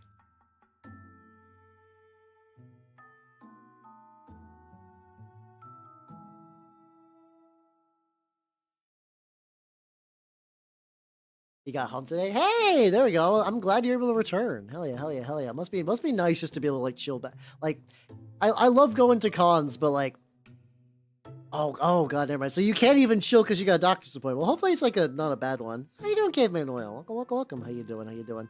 I'm learning the joys ? Of freehand hazard stripes. It's a thing. I've like. The farthest I've been from where I am is just East Coast America to West Coast America, which the jet lag isn't that bad. I imagine once you cross an ocean, jet lag gets fucking bananas. Let's get rough.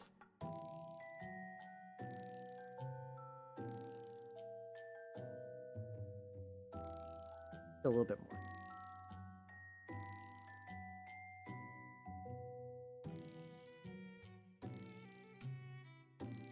I can like also touch these up a little bit with more yellow. That's just gonna be a pain. This is gonna be a pain. God, oh god, my camera's freezing again. Hold on, chotomate.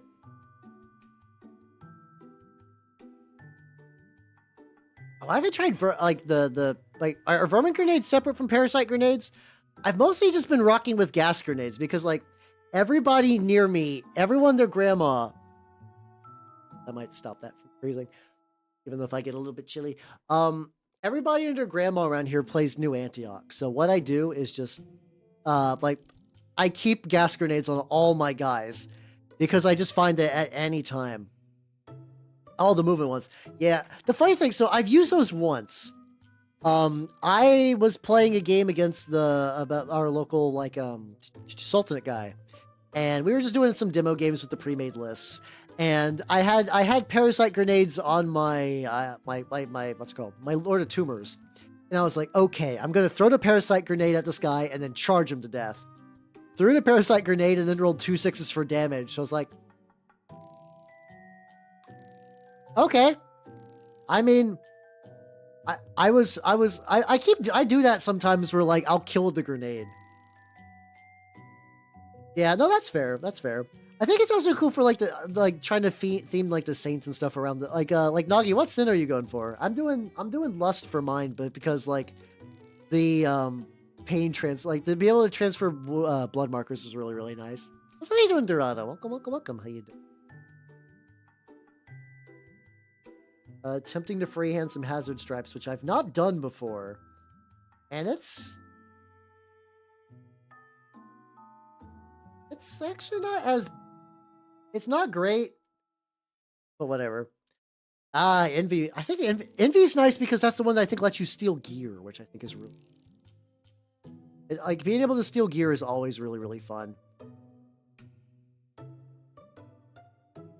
Oh, it's all good. It's all good.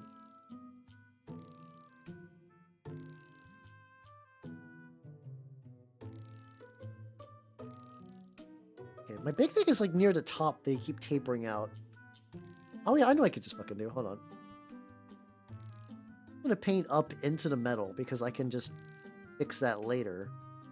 If it gives me a smoother thing. What, learning question mark? Yeah. Yeah, that'd be legit. That'd be legit. Yeah, I know. I saw I also do want to try Gluttony Court as well. So normally the court is like a super elite army because like you got Yoke Fiends. Yoke Fiends are like pretty solid dudes, but they have a rule, which is like whenever they see an enemy model, they have to charge it if it's within like 12 inches, and that can get them into some like stupid stuff. They released the rules for Gluttony recently, and you can give your leader a 5 Ducat upgrade that ignores that. And that means suddenly you have a basic troop that has +1 melee for 35 Ducats, which is really solid. You can give them armor and a sword for 49 total. For +1 to melee, armor 1, just like disposable dork. And it's like, that's really good. So like you could just run like a Praetor and like maybe I don't know how deep you would want to go with that. They are, but I think in this you would go like the thing is like the I mean there's like some cool like perks for like spells and stuff for the Gluttony. Overall they're a lot like Wrath, where like Wrath is primarily buffs. The nice thing is your Praetor can charge your own dudes and kill them to heal wounds, which is really, really fun. So if you just have a bunch of Yoke Fiends and your guy just needs a snack, you can just fucking charge them.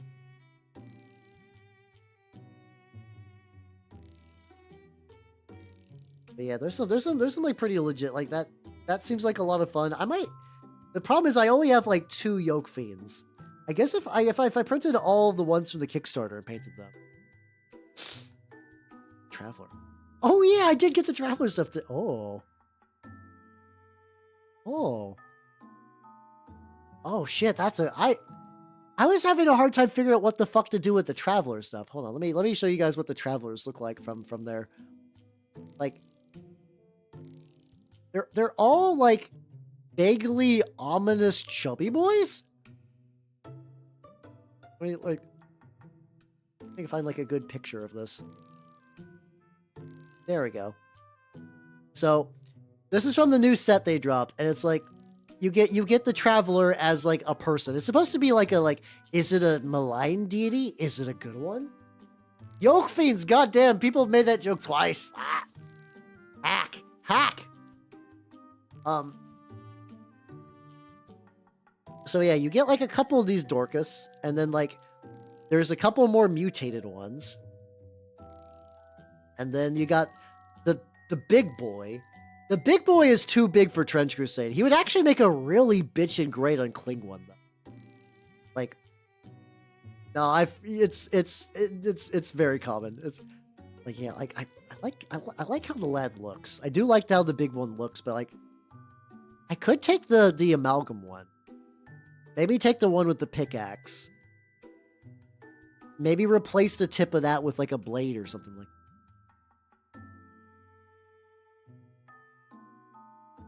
Oh shit, this is a fun idea actually. Well, I know what I'm printing tonight. Yeehaw, let's go. My army of chubby lads. I guess that's cool too, because that means I can just like... Well, the tricky thing is like they have armor though. Like if I think I want to give them armor. I don't know. You are helping though. You are helping.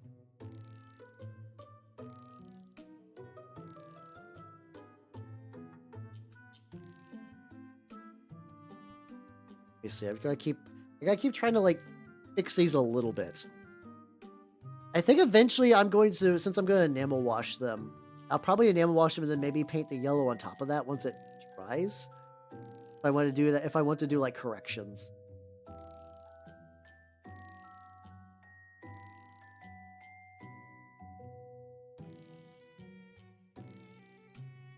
Okay, that was probably not a good idea. There we go.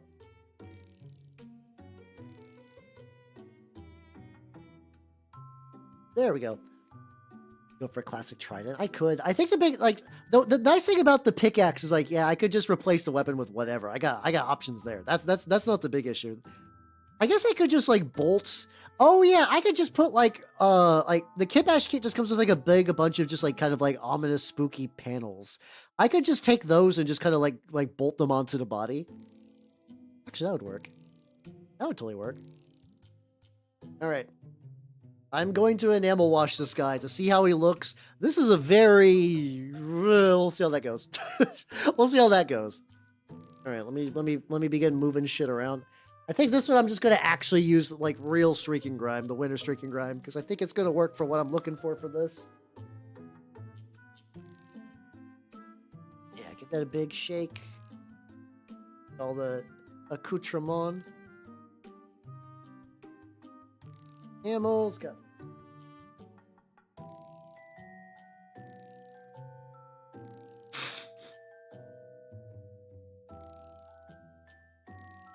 Sorry about that. Okay.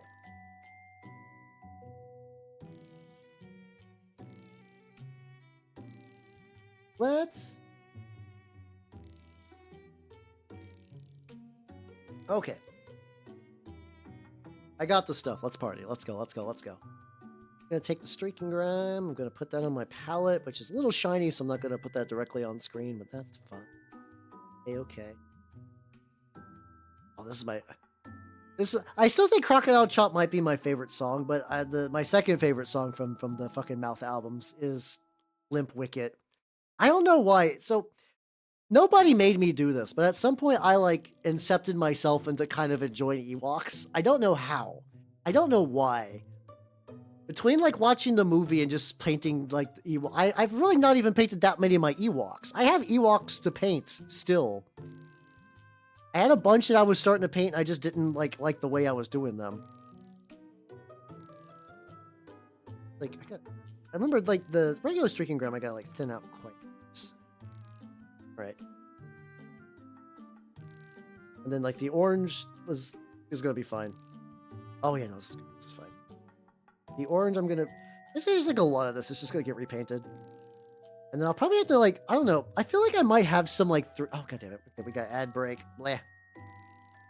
It's too late. I must start griming. Must start griming in advance. Fuck, I forgot to get that... Oh, no, that's fine. I was like, I forgot to get the tube. Like, no, that was intentional. That was intentional.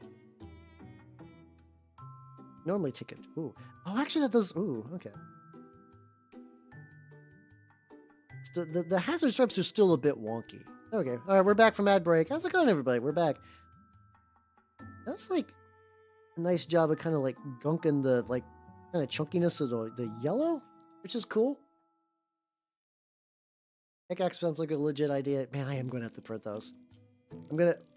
I was like, because I don't know. Otherwise, I was just not finding an option. But yeah, no, I could just take those, like, make that like a core and just run that as like, it's like, okay, I could do Lust Court or I could do Gluttony Court.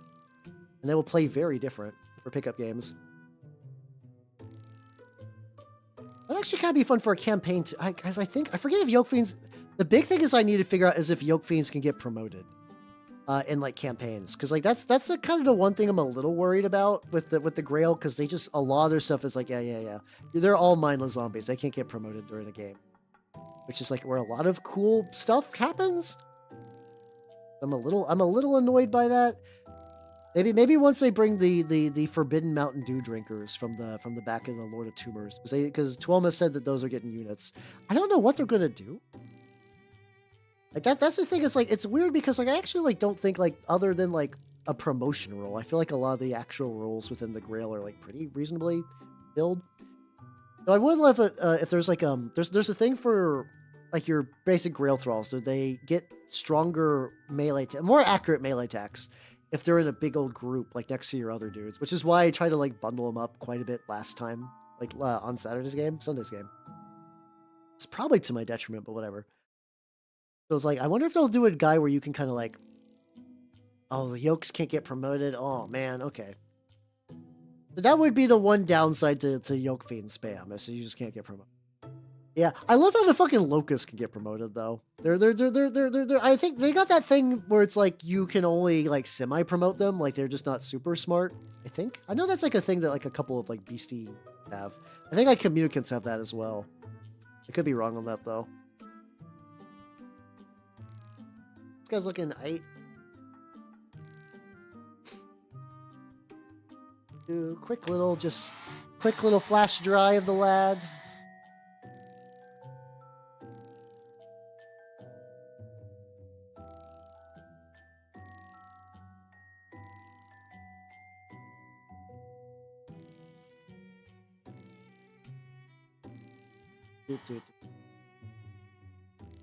Sport special boys. Oh. Huh. Then only the non-elites are allowed to wear crowns, really. I didn't check that rule out, but I should probably do that. Yeah, I think even though I think court would probably be more fun if in the campaign we do compared to the Grail. I think because the other player I played with is like I think court's really clicking for him and he's like it's like court will always be my second faction compared to the Grail, but like it looks like that's going to become his primary. It's like I don't want to steal. I mean, there's only 6 factions, so it's hard not to steal someone's like their main faction for yourself. But like, I have options, and from what I can tell, he doesn't. So my options, I mean, like I think he was borrowing some models from one of the other players because the guy just got the Kickstarter and just got a bunch of the models. They are? Oh my god. I've looked at the campaign rules a little bit, but I need to really clearly I need to deep delve them because there's some wild shit.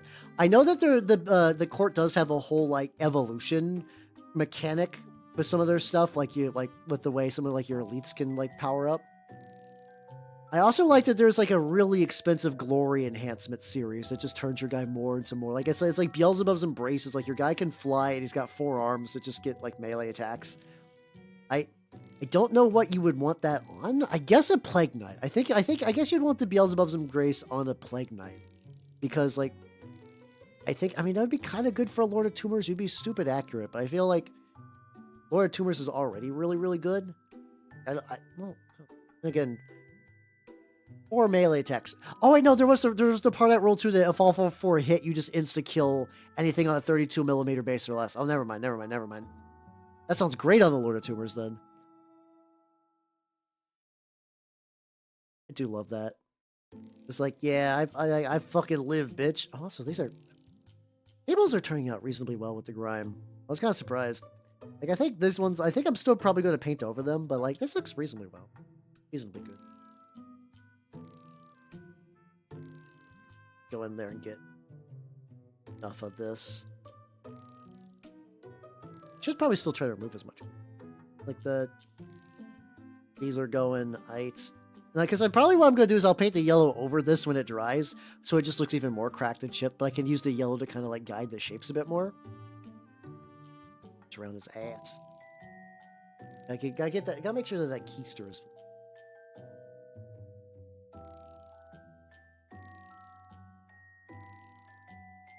Do that.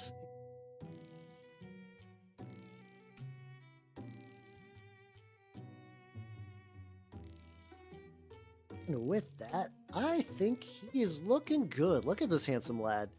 He's handsome. He's doing legit.